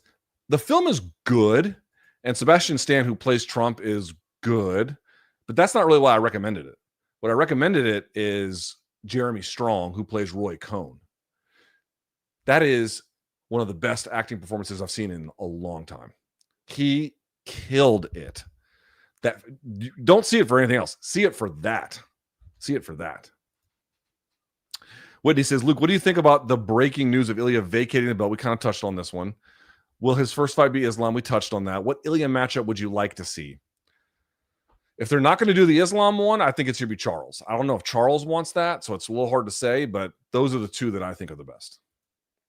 Jeff says, I took your rec and watched The Seed of the Sacred Fig with my Iranian girlfriend. Great movie. I witnessed a range in emotions in her that I hadn't seen before. We grew closer viewing it. Thanks. Boys, there are going to be so many people in your orbit who are going to recommend good English language movies to you. I can't add anything to that. But if somebody in your life can give you a slightly different direction in which you can learn about the world, or just see a different way in which art is done, and you got to get through, subtitles as like a cost of doing it, it will enrich your life. I'm telling you, there are people who are capable of telling and making good stories everywhere. Don't you want to see the best of those too? I do. Jeff says, I've been to Turkey, Lebanon, Syria, Jordan. Well, let me see. Turkey for me, yes. Lebanon, yes. Syria, I don't think so. Jordan, yes. Egypt, yes. Israel, yes. Palestine, yes. My dad and I were talking about going through the Gaza Strip before, or Gaza at the time. I live in North Vancouver, BC, a.k.a. pre-1979 Tehran. Okay. Who has the best food in the region? I say Syria. Persian girlfriend hates the take. Ooh. Who's got the best food out of Turkey, Lebanon, Syria, Jordan, Egypt, Israel, and Palestine? That is a great question. Man. There are a lot of Palestinians in or Egypt and Jordan, and I think they've affected the culinary world there. It's definitely not Israel. I'm going to tell you that straight up. I don't know enough about Syria to say. I did not find the food in Turkey to be all that great, so I'm going to go with Lebanon. I had amazing food in Lebanon. I did not have amazing food. I had good food in Turkey, not amazing. Samoa Joe, I'm sure it's the real one. The heavyweight division completely blows when Dontel Mays, who is now 11-8, is ranked 15 in that division. Also, which era had the best heavyweight fighters? Probably the era when they absorbed both Pride and then later on Strikeforce. So 2007 they got 2008 they got a boost, and then 2011 they got a bigger boost, and then after that they had like a really something quite special. Otter Pops, Luke, what's the finest gas station cuisine BC has convinced you to eat? Delta 8s. Delta 8s. Josh, how would Corey Sandhagen fare if he moved to 45? I think he's too small. Too small. Elliot says, did you approach BC about Morning Combat, or BC approach you? Want to learn a little bit more of the origin story of the best MMA show. So we had an interesting relationship to Showtime at the time. BC, because of boxing, already had an in. He was already part of the Showtime digital family. He had already done stuff with them even before I ever got there, right? But he didn't have his own programming. And then I talked to, he's still our current boss. I talked to our boss, Brian Daly, who at the time was the head of all of Showtime Digital, like anything Showtime Digital. He's the one who hired me. And at the time, this was again 2019, there wasn't the thing that now there's podcasts everywhere. And even as I'd kind of envision, MK still has a lot of changing to do to actually get at what I want it to do. And I really hope this year we can get to that. But the point is, like, the way I'd pitched it to him at the time, there wasn't really anything like that. And so they wanted to build some programming around it, but I was asking for a certain amount of money. So they actually wanted to build a bunch of stuff around it. That's how Dissected came about, whole 9 yards. And I needed a co-host to do it. And they were like, what about Brian Campbell? And I had already known Brian from obviously MMA Beat, but I met him when Canelo fought Mayweather. We met at the Canelo Mayweather fight. So me and Brian have been cool for, I've known Brian for 12 years, like a long time. And they said, what about Brian Campbell? And I was like, easy, great, no problem. And I'd already been in contact with him regularly because of the MMA Beat. And I called him up and I was like, bro, here's where we're at. They love you. They love this idea. He and I were already talking to Vox about doing a show for them. And they had actually offered us a contract. They had sent one to us.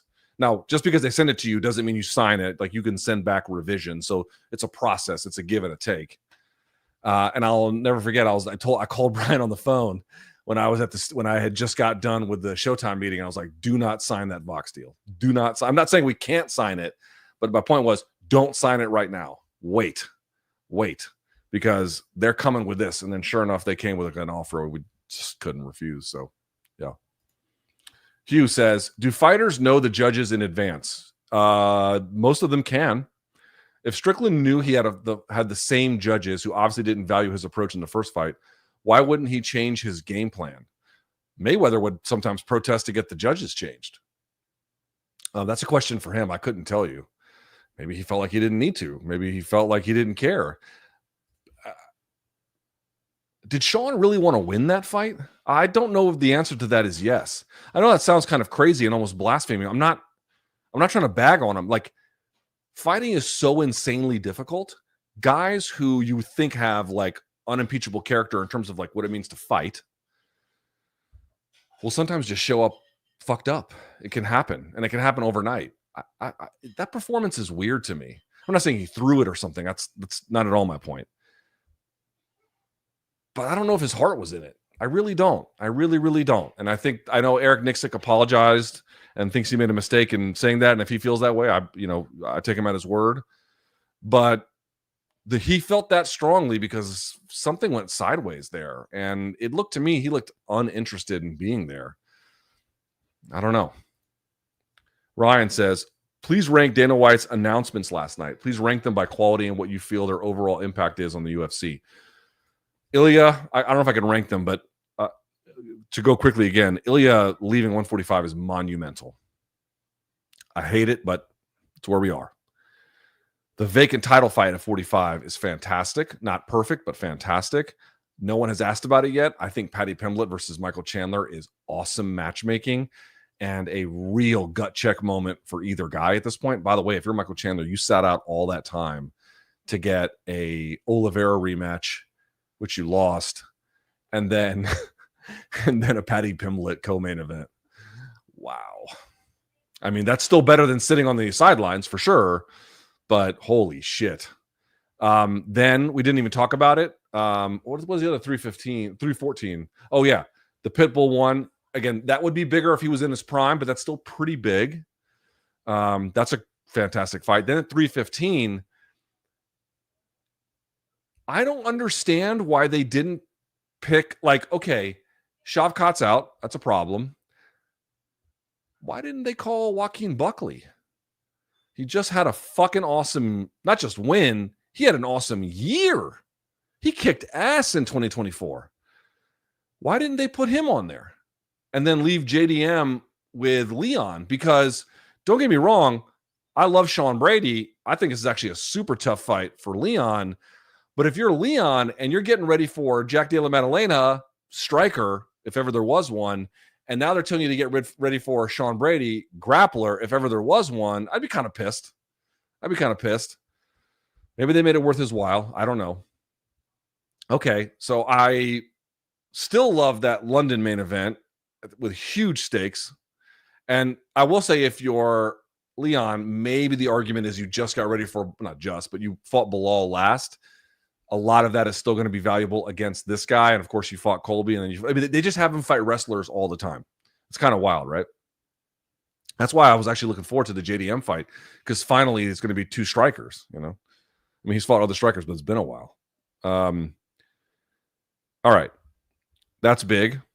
Then we have what else at 315? Okay, Bilal Muhammad versus JDM. All right.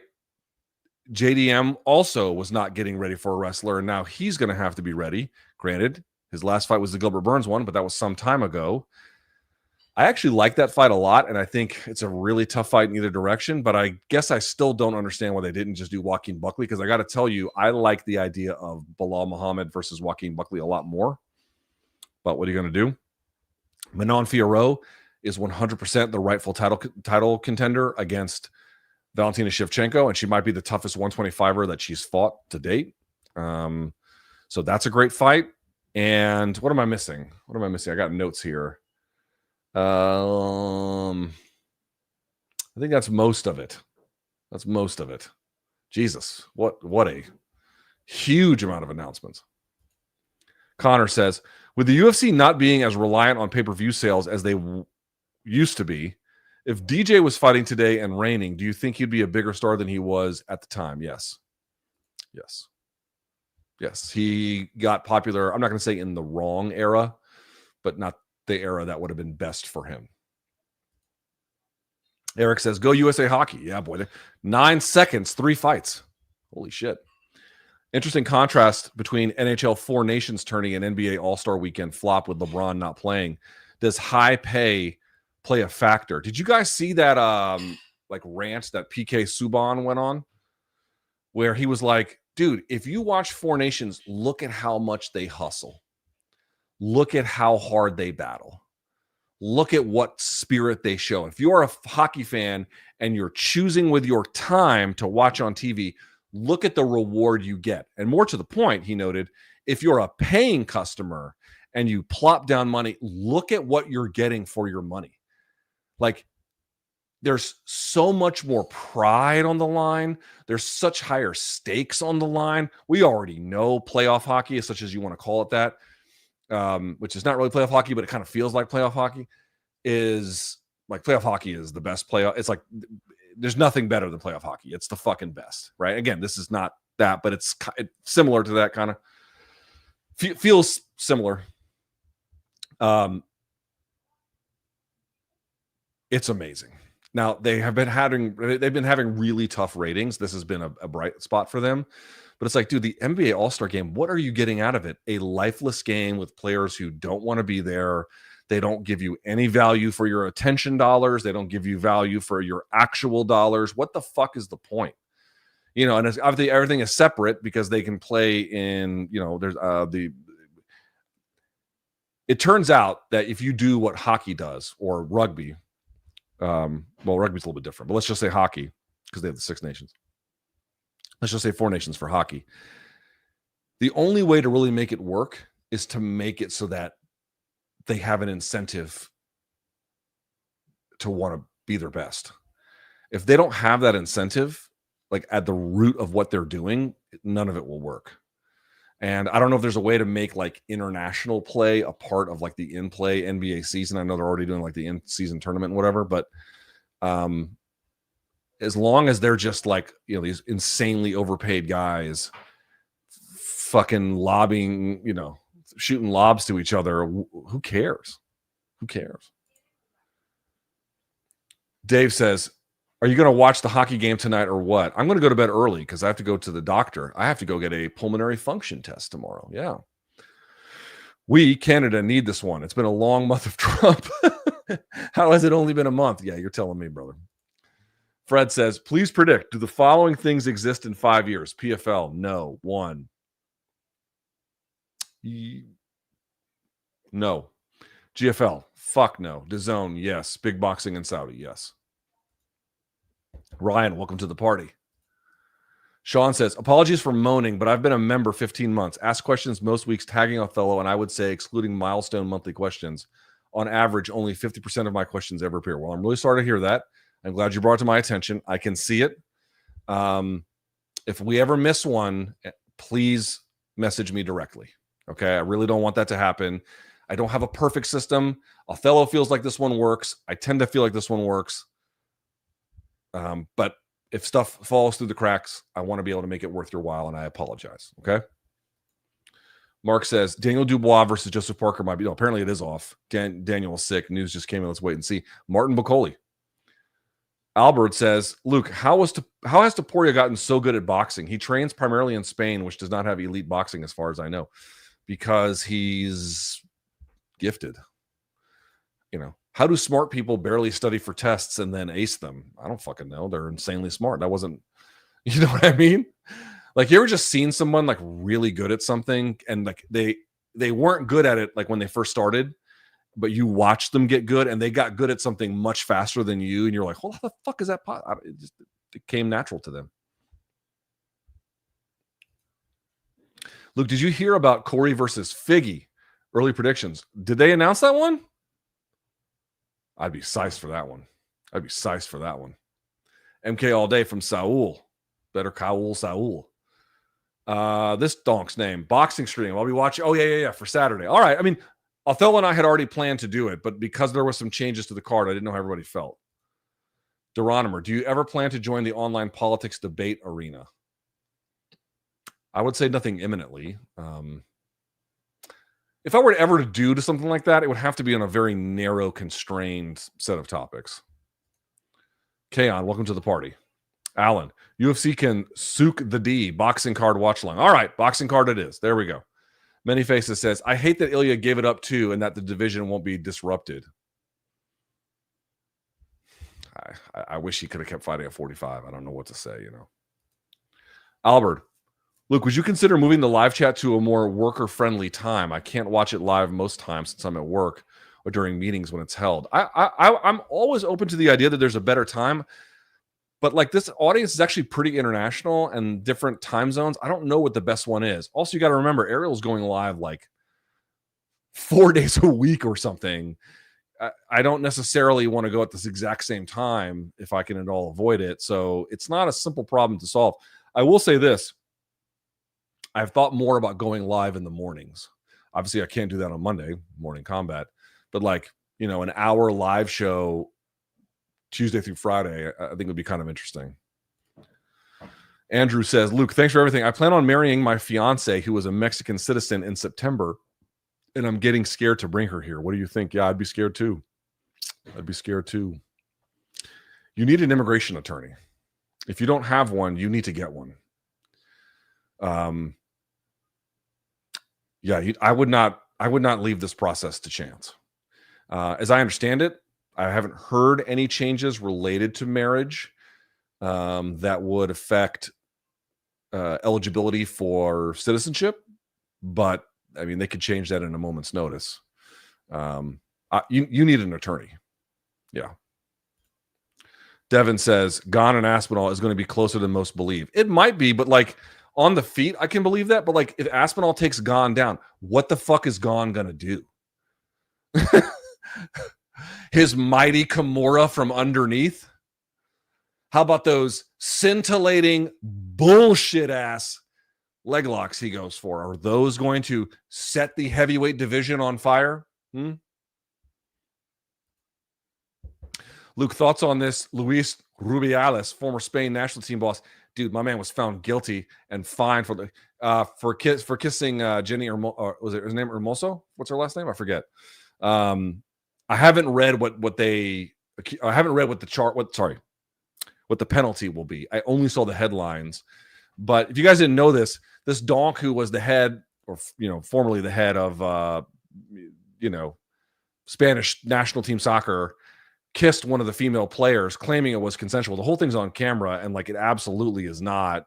And then went on this big denial tour about how like it absolutely was, and now they don't want to change it, and you're not going to Me Too me. Like, insane response. Well, finally they got his ass, Dan says, true or false, will there be a title defense at the Apex in the next 5 years? That is a fucking amazing question. Now, remember, they could do that if something happened and they had no other place to go. So, like, it's, what the question is, he didn't ask it this way. Would they plan to have one there, or could one end up there? I'll say false.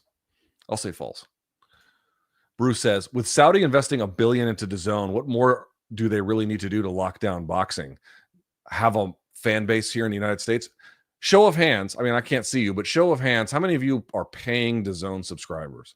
Right. Not many. Not many. Guys, ESPN Plus sucks the fattest of cocks. It's the worst fucking streaming service on earth. And they've got more than 20 million subs. Here. I'm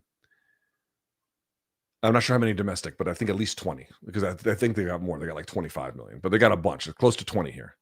And obviously, if you go and look at things like Amazon and Netflix, again, they have global populations, but here in the United States, they've got, tens, if not hundreds of millions of subs here in the United States.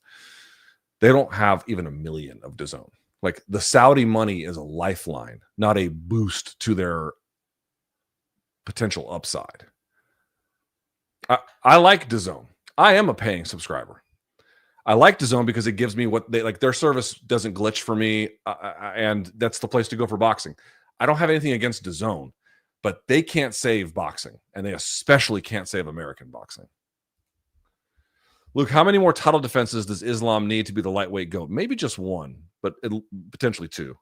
With Ilia likely getting the next title shot, a win over him would give Islam 3 defenses over featherweights. Is it at least a 2 more? Yeah, but it'd also be like the number 2 pound for pound guy, like it was with Volk, or number 1, depending on the position at the time. So it's a little more than that. But yes, I mean, that's why the situation is complicated. Paul says, as a Montrealer looking outside at the 5-foot walls of snow all around my house and seeing 314 compared to 315, I fucking wish I was in Miami. Yeah, fair. I like Montreal. Montreal's got amazing food, but yeah, it's cool as shit. Should Luke and Othello do a live stream of the big box? I mean, we're okay. I mean, it's done. We'll do it. We'll do it. Gentleman RC gifting memberships. Thank you, my friend. Appreciate you, bro. Go get them, folks. Go get them. Deronimer, what's the most impressive feat you've seen in a losing effort? For me, it was Ronda catching a punch by Holm and attempting to turn it into a judo maneuver. I've never seen anyone do that. Oh, I've seen a bunch of people do that. Caro did it. Rick Hahn did it. A lot of people did it. A most impressive feat in a losing effort? Daniel Cormier almost got John Jones down. I know that doesn't sound like much, but like it's actually pretty difficult to do, even that. Vitor Belfort almost submitting John Jones and nearly fucking up his arm permanently from that. That was pretty impressive. Chael Sonnen beating Anderson Silva's ass for 4.5 rounds. And then, Silva rescuing himself. Pretty impressive that Silva was able to do it, but also that was impressive for sure. What's the biggest what if in MMA history? Cole Conrad. Brock versus, oh, you mean like a big fight? Brock versus Fedor at Cowboys, that's a big one. Randy versus Fedor is a big one. Connor KOing T-Wood to become the first, that's a big one if that would have ever happened. Cheers from Brazil. Yeah, these are all the big ones. These are all the big ones for sure. Sebastian says, did the level of MMA fighters really get higher over the years? Yes. Well, I'll back up a step. I sometimes have the feeling the level stagnated or even regressed. The level of athlete in my mind has declined. The best practices have obviously gotten better. That's the difference. Like, they know more about how to win, and they're better able to execute it than previous generations. But the quality of athlete to me has declined. Yes. Jules says, does Ilia's power advantage vanish up a weight class? I don't think so. I think he's going to tear people's heads off. But again, if he gets wrestled, who gives a shit, right? Lazy says, Figueiredo Sandhagen official. Holy shit, it's official. What is it official for? Let me see. What is it official for? I need to know, what card is it going to be on? Hold on. Someone tell me, because I don't know.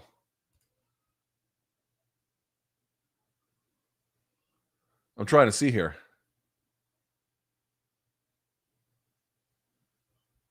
Oh, look at this. Wall Street Journal is reporting Elon Musk is using his relationship with Trump to extort advertisers to give X more money or else have their business fucked with. A lawyer advertising, A lawyer at advertising conglomerate Interpublic Group fielded a phone call in December from a lawyer at X. The message was clear, according to several people with knowledge of the conversation. Get your clients to spend more on Elon Musk's social media platform or else. Ex-CEO Linda Yacarinos had made comments that seemed like similar warnings.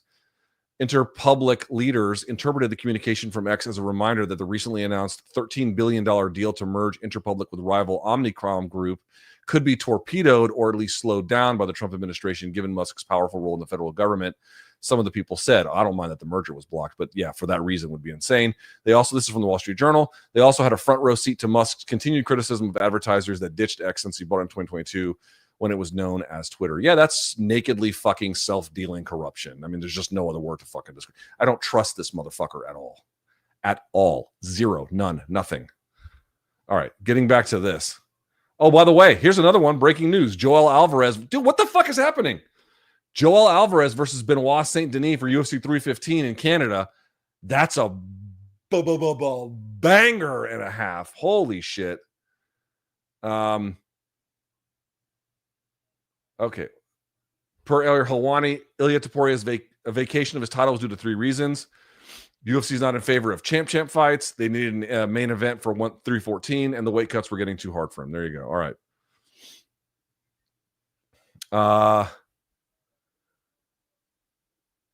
I don't see this. I'll get to it. I don't know. But the point I wanted to make is that fight is amazing. That fight between Figgy and Sandhagen. Early pick. I don't know. Early pick would be Figueiredo because he can mix it up, right? Sandhagen's going to have the same problem he's going to have with some of these other guys. It's just the wrestling component and then the back-taking component of Figueiredo. If he has an answer for that, he'll win. If he doesn't, I don't know what to say. Gentleman says, Luke, random question. What, in your opinion, was John Jones's most impressive win over his entire UFC tenure? I mean, in terms of name and quality of opponent, like Daniel Cormier, probably the second Cormier fight. Cormier had all that ability to prep, and John just, John was like a suit. That was the week where he dunked on me. Remember that? He was in a mood, man. He was in a mood. That was like the best opponent, and he performed like the best at it. He looked incredible. Albert says, who do you see taking the mantle from Canelo as the next face of Mexican boxing? David Benavidez? I had high hopes for Munguia, but we all know how that ended. I know he's not like a Mexican national, but David Benavidez. Connor says, what UFC fight? I mean, I've seen the Mexican crowds react to various Mexican fighters in Las Vegas, not in Mexico, but in Las Vegas. And the Mexican fans travel big for him, for all of those guys. Pitbull Cruz gets a big pop for sure, but it's Benavidez. What UFC fight has the highest combined skill level? For my money, it's DJ Cejudo 2. That's a good one. DC Jones 2. That's a good one.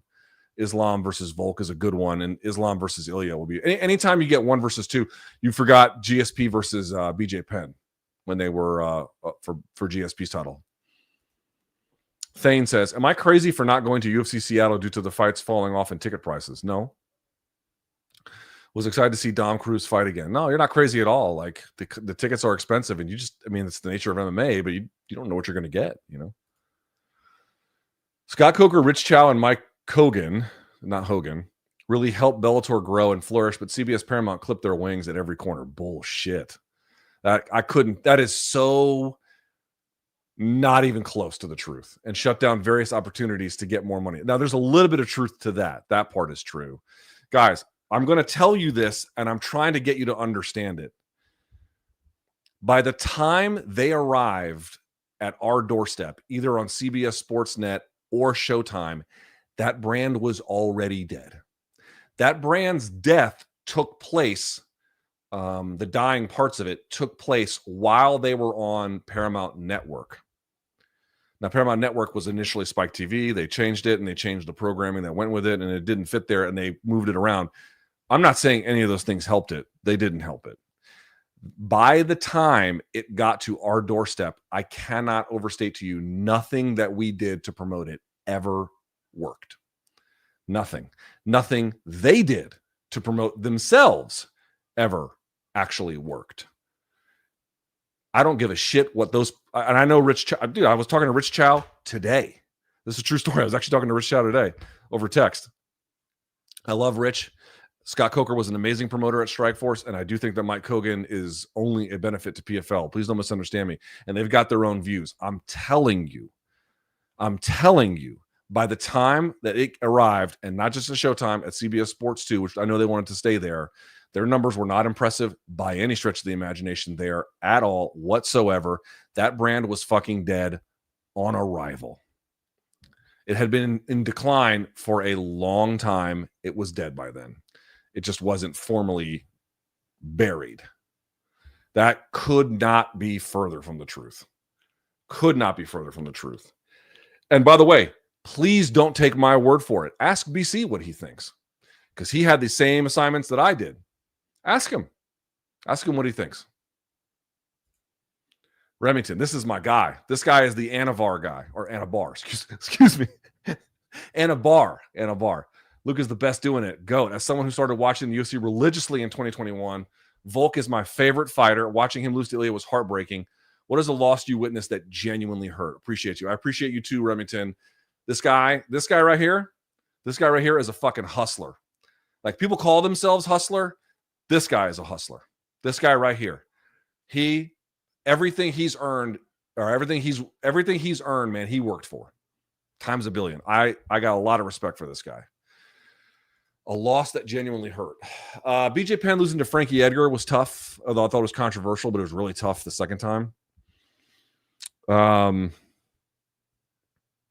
knockouts. You know, Bryce obviously has a lot of problems, but like when Josh Emmett knocked him out, I was really worried about him. Those are tough ones. Like, saddened me. Pacquiao getting knocked out by Marquez. That was a bad one. That was a really bad one. Casey, last time Ilia was at 155, he almost got head kick KO'd. Guys, do you think he's the same fighter that he was then? Islam head kick Volk. Could Islam do the same to Ilia? I mean, he could. Islam's really good. I don't see how Ilia wins. If Ilia puts one of these on his chin, it'll send his fucking head spinning like a record. Now, can he do that? I don't know, but if it's just a matter of time, like that's what we're grappling with, he's going to send his head into the third fucking row. Carnage says, Luke, what is Topuria's legacy at featherweight now that he is seemingly staying at lightweight? He's not the GOAT at featherweight, not even close. He's incredible, but I wouldn't consider him the GOAT with Aldo. Absolutely not. Absolutely not. It would still be, dude, if you're talking featherweight resumes, Volk's is better, Aldo's is better, Max's is better. Like, it is. Like, they just did more. I guess they have more losses up there too, I understand, but like, their body of work is better. It is. Diet Picasso. Islam can't catch a break. He'll fight another featherweight. Like we said, guys, there's just not a lot of good options. Danny, did Ilia not say he basically wanted to speed run the UFC and use the popularity gained to build a career outside the cage? If so, this move aligns. I didn't know exactly what his post-career plans are, but yeah, to that extent, he doesn't seem long for the fight game. Enjoy him while he is here. Nick says, my girlfriend is from Bogota. Have you had queso and coffee? Okay. My wife is from Bogota. All her in-laws are from Bogota. I've considered, I've not done it because my house here needs repairs, but I would love to be able to buy property. And if I do in Colombia, it would be in Bogota. I love the Usaquén area. I love the Rosario area. I love a lot of places about Bogota. I love a lot of things about Colombia. One thing that they do, boys and girls, if you've never heard of this, this is true. They put cheese. Now, this is not countrywide, but it is certainly true in Bogota. Bogota's in the mountains. Okay. They put cheese in their hot chocolate. I'm not making this up. They put motherfucking cheese in their hot chocolate. Now, their hot chocolate is a little bit more like pure cocoa than it is the like sort of milk chocolate version that we have. And the cheese doesn't exactly have like a sour flavor. It's very neutral. But I think it's the weirdest, most awful thing I've ever seen in my life. And they love it. And they love it. There's so many good Colombian foods, but that ain't one of them. I don't like that at all. And you could tell her I said that. Ashkan, Ashkan. Foreign TV show rec for you. Okay, I'm game. I'm almost done with the Italian crime series Gomorrah. You're like the third person to recommend this. And it is one of the best shows I've ever seen. Thanks for the Farsi movie rec as I'm currently learning. P.S. Arman. Oh, yes, that's right. Arman. Sorry, you can. Mike Fox, welcome.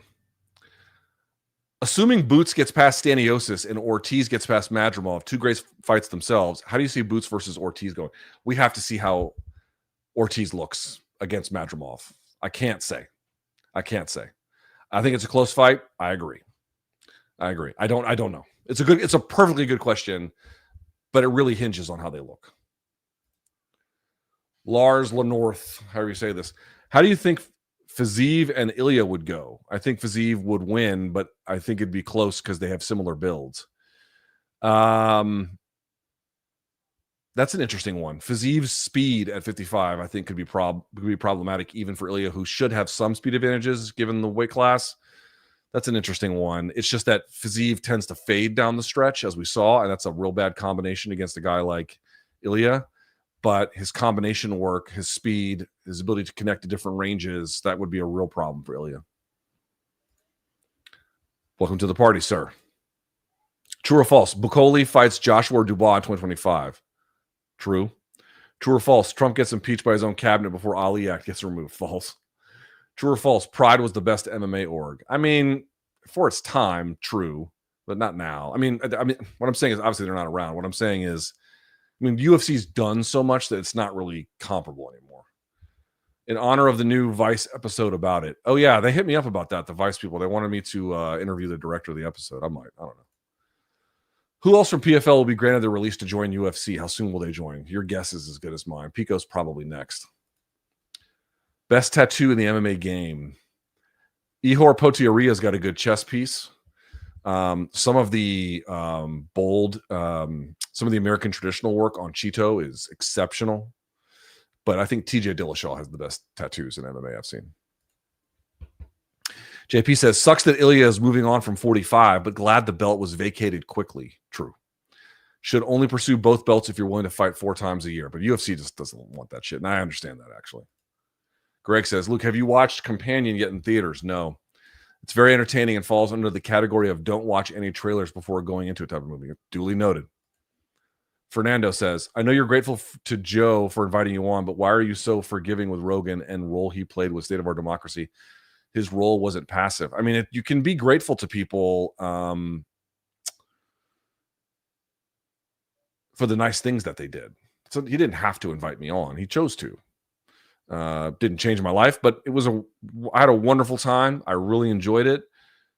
I appreciate him having me on. I wouldn't be opposed to doing it again. I don't think that's very likely, but I wouldn't be opposed to it necessarily. In fact, because I think, guys, if you want to build a winning political future, you have to have a broad coalition. It's just the reality. You have to have a broad coalition.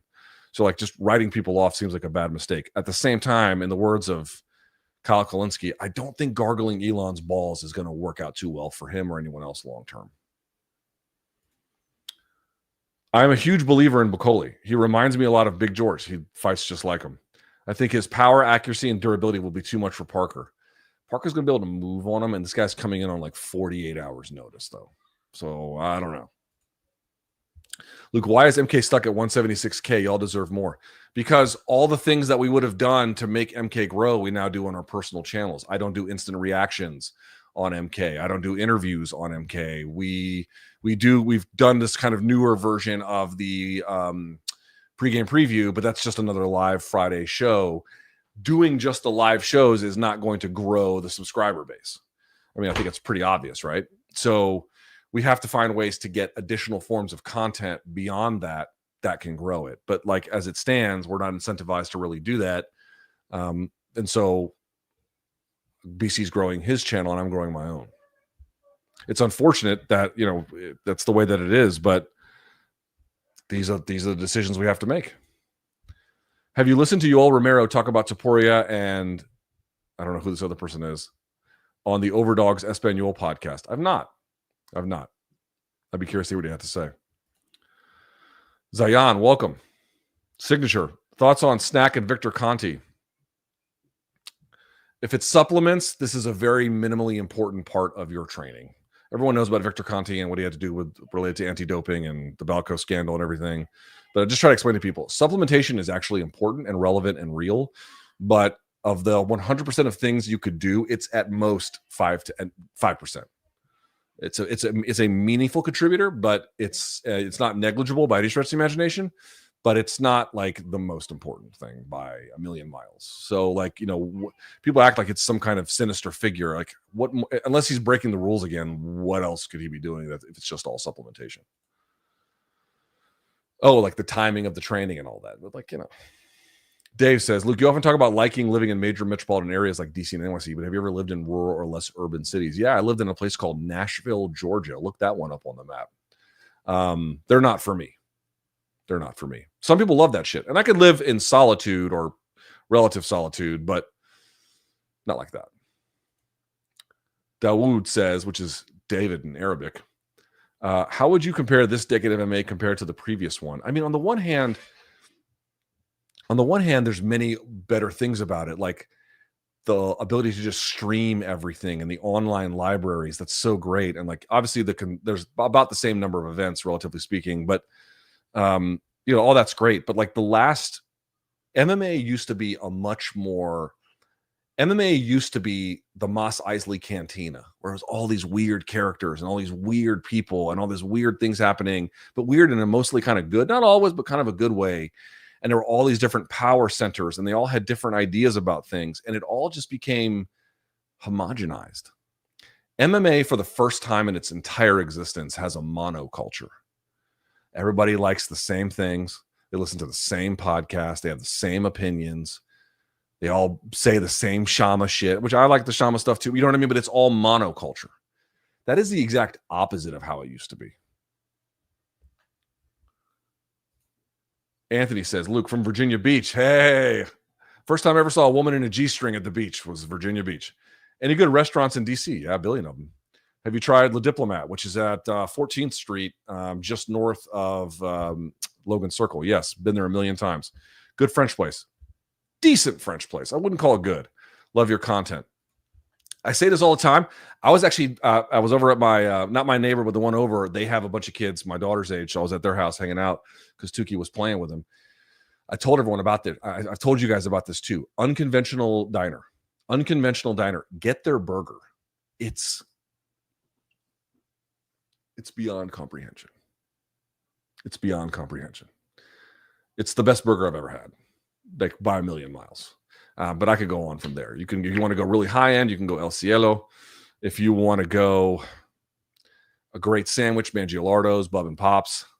If you want to go Little Cerro, you could go Pearls and Pineapple, Pineapple and Pearls, down on Barracks Row. If you want a great bagel, Call Your Mother. That's not literally Call Your Mother. That's the name of the place. Call Your Mother. I mean, it's just endless. The food in DC is awesome. It's not New York City, but it's good. My wife and I watched The Seed of the Sacred Fig over the weekend. Great movie. Have you kept up with the protests in Iran? I'm guessing no reforms. I mean, I've kept up as much as anybody else, but dude, this guy, this will surprise you a little bit, or maybe it won't. I was tweeting my support for the movie, and if you look at my mentions on that particular tweet, there's like a bunch of people to my left killing me for that because they're like saying, "Oh, this is saber rattling for war with Iran," and certainly I have less than zero desire to see any bombing take place in Iran. I don't believe in us trying to foster regime change. But at the same time, why can't we just say it's a theocratic dictatorship? It's what it is. I can't say that. It's what it is. That is what the fuck it is. My best friend in the world and his family in 79 had to flee Iran because they're Baha'i, they're not Muslims. And again, I've this is not a commentary on the Abrahamic religions by themselves. I'm simply saying, like, this was a hostile government takeover. They told these guys, my friend's family, you have to just leave, like, or be killed. I mean, this is your choice. And they left, and they had to start a new life over in the United States. It's okay to say that they're bad people, not my friends, but like what they did. It's bad. It's really bad. Like, if you can't bring yourself to call a spade, like, you've got much bigger issues, What's your breakdown of Chandler versus Patty? I think Patty might win that one. I think Patty has a good chance of getting a sub if Chandler fights Reckless. I don't think there's any question. Now, Chandler's got enough of a punch to iron someone out, absolutely, and make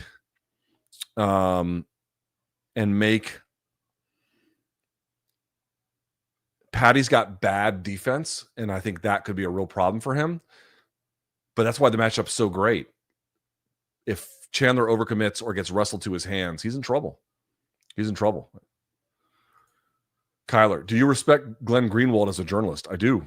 I mean, I think Glenn had a real interesting run where Glenn's been a big civil liberties guy for a long time and was obviously instrumental in the reporting on Edward Snowden, which I think he did a great service to the American public for, and has been very vocal about online censorship and content censorship. And I think those are all really important things that he's done. But he's had a bit of a weird turn where he was very radicalized by the Bush years, as I was too. And then Obama came, and I think he was expecting everything to be different, and it was a little bit different, but not really. And he saw the people he came up with during the Bush years who ostensibly cared about civil liberties, and this was through his own blogging and then Salon and places. And then they didn't join him in like being as scornful towards the Obama administration. And I think that also radicalized him to the point now where he has ostensibly the same views, or many of the same views, but is very disdainful of the left more generally, and seems to believe that there is a left-right emerging coalition. But I think that is going to be limited in scope. Signature Sounds, 8th Street Latinas, carry on. Oh, fair enough. Carrie says, Democrats had 4 years to change things for better. Now eggs prices, forget Gaza, Ukraine, warmongers, etc. Eggs. Yeah, I mean, don't even get me started. Super Steroids. Would you advise Tom to start calling out Alex to speedrun his timeline to fight? It doesn't matter. He's already got the Ankalaev fight. It doesn't matter. Feels like Tom's career is getting wasted waiting for John to make up his mind. Wasted is a strong word, but stalled. Luke, when you met your wife, were you in a position where you were looking to settle down, or was the fact that she was the one? I was not looking to settle down at all. I was just looking. I mean, can we be honest? I was just looking. I was physically attracted to her,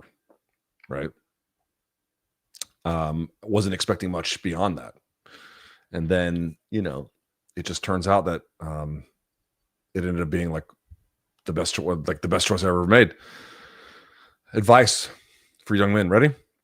It's okay to like a woman for her physical appearance. In fact, it's a necessary and important component of any kind of enduring romantic relationship. However, that will fade, and you have to have something else. My strongest recommendation to you is you need to find someone who is a good person. These are people who don't cheat, not merely on you, but like on their taxes or on their friends, or they don't talk shit about them. A good person. Yeah, a good person. And also, it's important if you like them. There are a lot of guys I see talking about women like they're conquests or a vessel for sexual gratification, but they don't otherwise have a relationship to them as people. Guys, not only is it going to be a lot easier to have any kind of physical relationship with them if you like them, but it will enable you to have a much more enduring and enriching experience more generally if the person that you are physically interested in, you respect and like as a person. I know it's going to sound kind of obvious. I see a lot of guys who don't seem to like women who still want to be with them, but this creates problems for them. You have to like them. Take that one home, boys. Are you excited for Canada-USA rematch tonight? I'm going to go to bed early. Usyk was going to fight the winner of Dubois Parker. You think this is still on now and there's no belt? That's a great question. I suspect he said he wants 2 more. I suspect he'll fight whoever Turkey asks him to. And how do you rate his accomplishments so far? Usyk, he's the best boxer of this generation. He's the clear heir to Mayweather. True or false? If Schaub came back today, he's a top 15 heavyweight. True. How is that not true? How the fuck is that not true?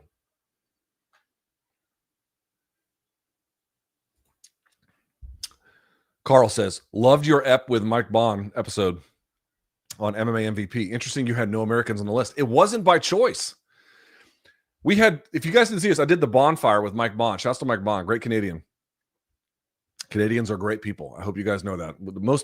The 99% of Americans love Canadians. I mean, there's a bunch of fucking online dipshits trying to get you to believe otherwise, but it's not true. But he gave me a request. We were talking about the most valuable fighters for the future of the UFC. And I was thinking it like at 5-year horizon. He was kind of doing it more 2 to 3. He didn't really specify that time horizon. Kind of left it open to interpretation. And if I was thinking about like at the 5 mark, it's not like you couldn't put someone there. You could put Sean O'Malley on there. You could put Max Holloway potentially on there. There's some other ones, maybe Bo Nickel if you're taking a flyer, you know. But as it stands, and again, it's a snapshot in time. Ask us in 6 months, you might get a totally different list. But as it stands, there wasn't a standout American who I thought would have made a great degree of sense for top 10 positioning.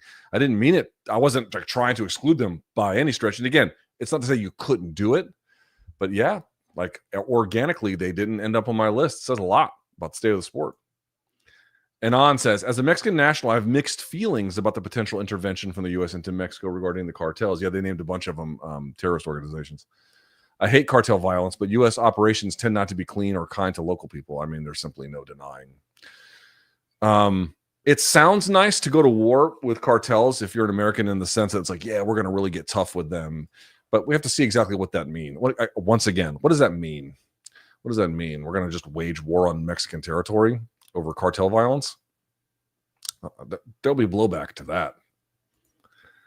Luke, in need of some advice. I'm a 32-year-old line cook at PF. Okay. I'm a 32-year-old line cook at PF Chang's struggling with homelessness. Okay. I have an idea about where this is going. Don't want to be stuck on the fryers for the rest of my life. How do I change my situation?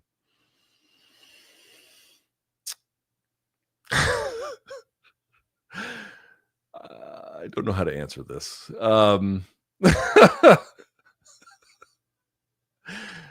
Maybe focus on other things. Yeah? Maybe do that. Maybe divert your attention to other places. How about that? All right, this donk. Follow up to your earlier question. What do you think is responsible for the decline of heavyweight MMA recruitment? Also, what's the strangest thing you saw in NY on your trip? Bro, I've been going to New York I lived in New York for 3 years. I've been going for 20. What's the strangest thing I've seen in New York? I've seen a guy shit in his hand and throw it. Like, what kind of question is that? It's in fucking New York City, bro. I mean, I've seen some crazy shit. Recruitment is the reason for heavyweight decline. If you just took the division and you infused like 4 top tier wrestlers in the division, it would be transformed. Recruitment. Luke, I'm glad you like Sacred Fig. I thought the third act fell apart, but to each their own. That is one of the more common complaints about it. I disagree, but I certainly recognize that people feel differently about it. Please watch About Eli. It's directed by Asghar Farhadi, director of A Separation. That's my Farsi accent. Okay, I will watch it. A Separation is also one of the best movies I've ever seen. It's phenomenal. Walker, welcome to the party. Excuse me. More likely underdog wins, Cejudo or Brendan Allen? Cejudo. Jeff says, I love DC too, but will you at least admit he thumbed Stipe's eye in the first fight before the KO? Maybe a little. All right. Which MMA fighter are you most excited for in 2025? John versus Tom. I mean, they haven't made it yet, but I got tunnel vision on that one. Tunnel vision. GJ says, I don't understand why Topuria is as despised as he is, because people are fucking stupid. Shouldn't we celebrate an exciting, undefeated, confident fighter that backs up everything he says? So what if he's beat fans' faith? You, sir, are a normal and rational person. I've been trying to explain this to people. And I guess the other part is I am polarizing to people. And so my advocacy for him, at least in terms of my little orbit, also irritates people, which, again, whatever. But the reality is, if you like MMA, it's like people like, I get liking Yair because he has improved. Thank Jesus. He's still young enough to do some stuff, and he's got a quirky personality. He's got a lot to like. But I was making a joke, and I was like, I like good fighters. I don't understand if you actually like MMA for what makes MMA great. What would be the holdup against Topuria? Oh, he wrote himself a great note of appreciation on Valentine's Day. Okay, guys. I mean, people were running to the defense of Bryce Mitchell because he wanted to go, or he would be willing to have a fishing trip with pre-meth Hitler. That is an act of like, we got to run to his defense into the comments. But Ilia being a goofball or whatever the fuck you want to call it, an arrogant goofball, but a goofball just the same. Like that is this necessitates opprobrium of the highest order. Like, get the fuck out of here. You know, it's been ridiculous since day one. It's aged as poorly as possible, and I think it will continue to age poorly. Even if he loses it, he's going to be relevant. Walker, talk about the UFC Seattle card. Well, I think Song Yadong should probably win, and that will probably be it. Who's the co-main? The co-main is, I got it wrist up here, excuse me. Anthony Hernandez and Brendan Allen, I think, is a phenomenal fight. It's a rematch, obviously, from LFA. I cannot wait. I'm most excited about that one. I think Anthony Hernandez. Now, here's an American. I maybe again ask me in 6 months. We'll see where he's at. I think he's one of those guys who's going to make a big splash in the future. So, you know, maybe he should have been on that bubble list as well. Luke, unsure if you've seen it, but I'd love to know what you think of the movie Parasite. I have seen it. I thought it was phenomenal. I saw it last week. It's been on my mind ever since. It's an amazing, amazing commentary on the rich and the poor, contemporary Korean society, indignities, the accumulation of indignities. It's a brilliant movie. Brilliant movie. Not sure if this was missed, but I want to know your thoughts on Gene Silva and what are the green flags you see in his potential as a contender. Adaptability, poise, the ability to experiment, willingness to exchange, some level of durability, creative control. He's got a lot of interesting parts to his game. Do you remember the first time BC guest hosted the MMA Beat? No. Was watching live, could tell you were absolutely disgusted to have him on the panel. That's not true. Guys, I'm mean on camera to BC as a joke. You would think after like 5-6 years of doing the podcast that people would have picked up on this by now. I like BC probably more than all of you do. I have been his business partner for 5 years, but picking on him is fucking fun. He likes to pick on me. If you ask him the same question, he'll say the exact same thing. Picking on Luke is a lot of fun. Okay. I need everybody to lighten up. Did y'all not have guy friends that called you like a bitch in front of like other people or to your face or like humiliated you like for fun? You guys have never had guy friends? All my guy friends did this, and I did it to all my guy friends. Y'all, what are y'all friends doing? I don't know. I don't know what's going on. Experts say the best way to pick a winner on a UFC fight is to carefully analyze who performs better sketch comedy at the press conference. It's the only pre-fight metric that matters to me. You're going to lose a bunch of money. I know you're joking, but you're going to lose a bunch of money doing, fucking Volk had the old man skit in front of Topuria. He's going to kick Topuria's ass. What happened? Is it true Dan Hooker was on the verge of dying in the hospital after the Chandler fight? I don't know, but that wouldn't be the only time he's had a run-in with the medical professionals. Where does Ilia rank all time with a finish over Islam and a finish over Charles or Dustin Poirier? That's the greatest 4-fight win. I mean, guys, he's got to get the first one with Islam. Once he gets the Islam one, he'll be pound for pound number one. He'll be the biggest star in the sport. Again, assuming that happens. Let's hold our horses a little bit before we get there, though. Let's assess it once it happens. Daniel says, random. Has your confidence shaped or shifted through the years with gaining more followers? It has absolutely. That's a great question. It has fluctuated so much. There are times where you feel so boosted by it, and it lifts you. And then there's times where, again, sometimes the negativity you bring on yourself. In fact, a lot of the times in my case, the negativity you bring on yourself is justified, but a lot of it is just bullshit too, But even if it's like criticism is really weird because too much of it is actually not helpful. The right amount actually can be, but it's painful no matter what. Like even if it's not true and it's just hurtful, that could hurt.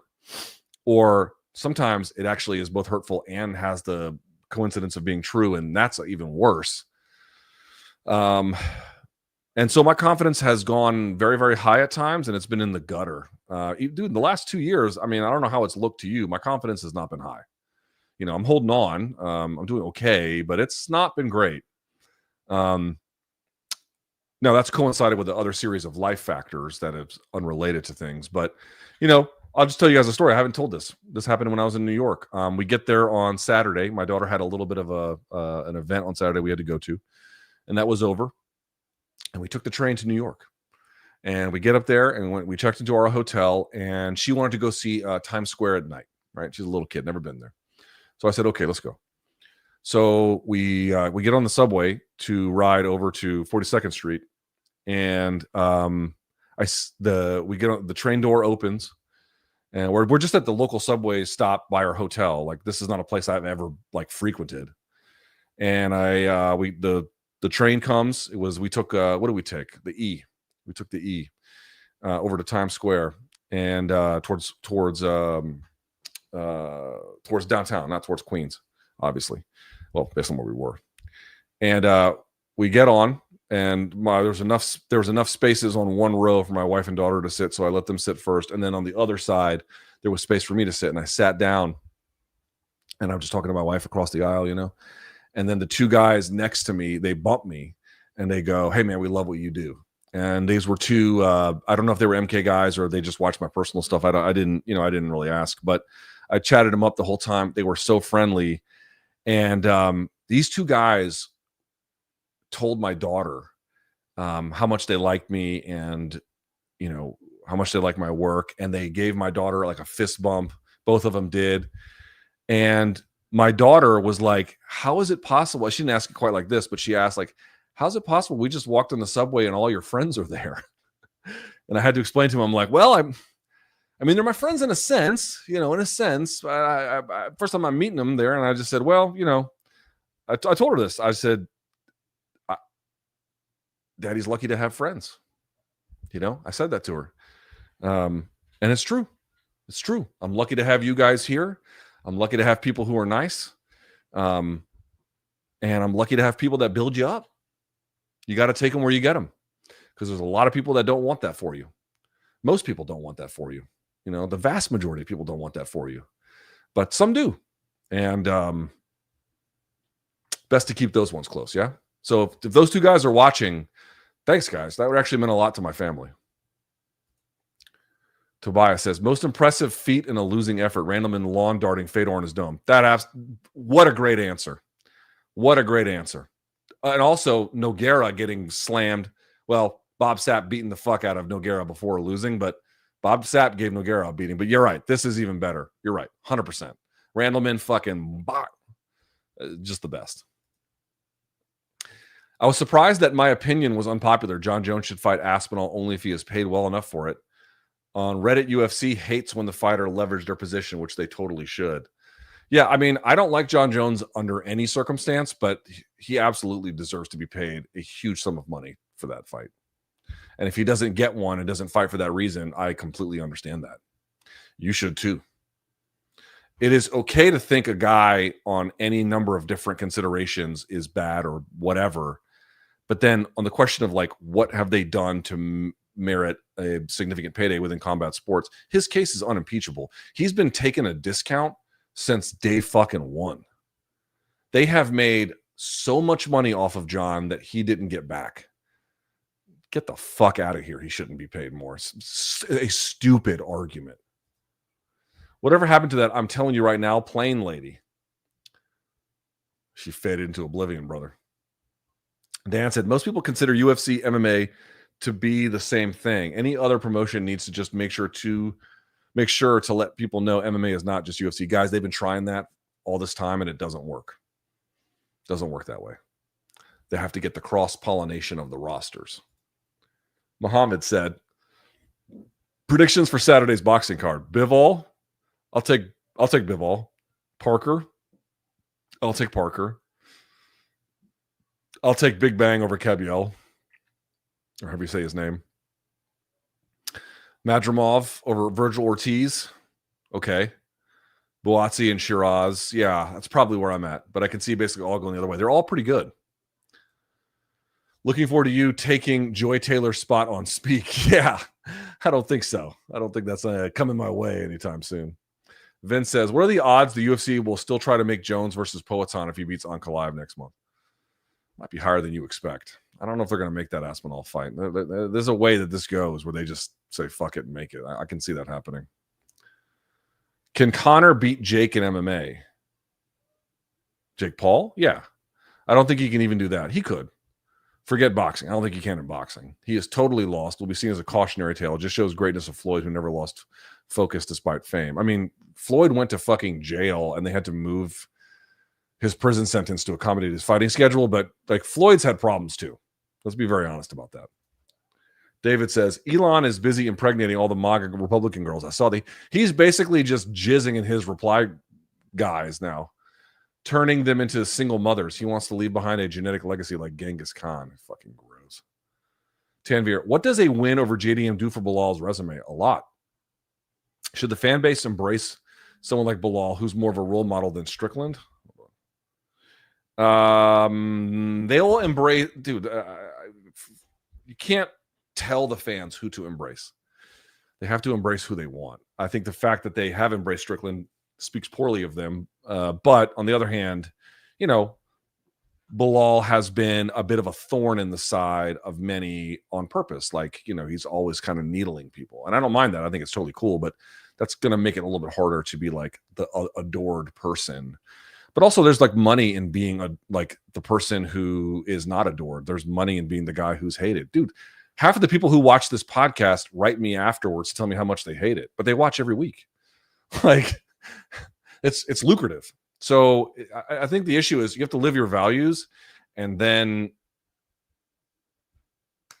you know, be calm about it and move on.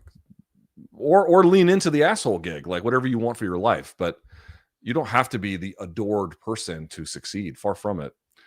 Most Iranians are very nominally non-practicing Muslims. They are very proud of their pre-Islamic Persian Zoroastrian heritage, most like the West a lot. I can't speak for most Persians. I don't have anything against them, whatever their religious faith. What I have is against the government, making it a theocratic government. That's the problem, yeah? Luke, bro, Iran's government is the worst in the world. The day they fall, we will throw the biggest party in the world, and you are all invited. Thanks for speaking out. Man, I got chewed up for it. I'm like, dude, we can't even say that they're fucking bad now? Wow. I mean, I'm going to continue to do that, but Jesus. Lil Lou has water. I wonder what's coming after that. What's up, Luke? Do you watch Severance? I do not. If you're not, you need to watch ASAP. Far and away the best TV show of the last 5 to 10 years, without a shadow of a doubt. Okay. This is the one on Apple Plus, right? I think I've seen the ads for it. Signature. Connor has 0 title defenses and the MMA community adored him. Let Ilia be great, donks. Took the words right out of my mouth. Thank you, sir. Took the words right out of my mouth. What would have to change for Bilal to be able to fly his flag in the UFC? Currently no icon by his name. Guys, we live in a country that has never, ever cared about the lives of Palestinian people. When is that supposed to change? They're talking about ethnically cleansing Gaza. Like, this is what this country does to Palestinians, right? Michael Crichton or John Grisham? Michael Crichton.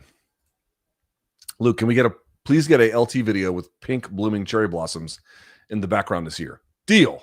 I think it's like 5 or 6 weeks. Deal. I'll get you one. I got married right by them. So it's an area of DC that I am very, very fond of. Let's put it that way. Can Patty be the next elite donk like Drickus? No. He's going to get sparked out. But he can go pretty far. Liam says, did you see the Jake Peacock finish on 1 today? Did I? Oh, yes, I did. Who is the best disabled athlete you've ever seen in your lifetime? I mean, Oscar Pistorius, pre his issues, was pretty celebrated. Who was the baseball player, Jim something, who had one hand and was a pitcher and would like he would pitch the ball and then he would put the glove on that hand and then use that to catch? What was his name? I forget his name. He was pretty impressive. I've seen some crazy, disabled strength athletes too have done insane things. And I'll leave you with this one.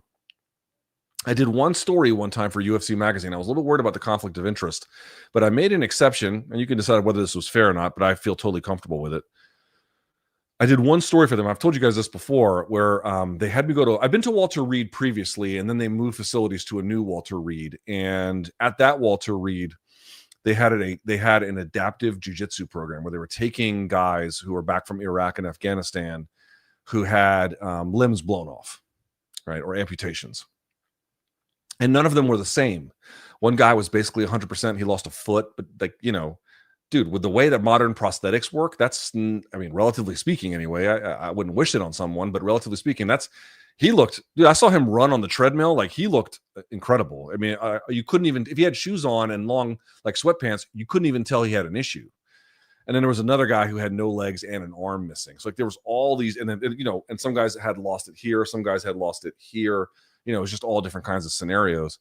And there's a guy who now owns a jiu-jitsu school out in DC who his name was Luis. He was a black belt from Mario Yamasaki. The Yamasakis have academies out here. And he taught jiu-jitsu to all of them and then adapted it for each of their individual needs. Those guys, Luis himself, but then the practicing amputees learning jiu-jitsu, those are some of the most impressive guys I've ever seen in my life. Some of the most impressive I've ever seen in my life. All right, last but not least, saludos, carnal. This guy must be Mexican. Buy BC another one of them purple Starbucks drinks when you guys are together for the show.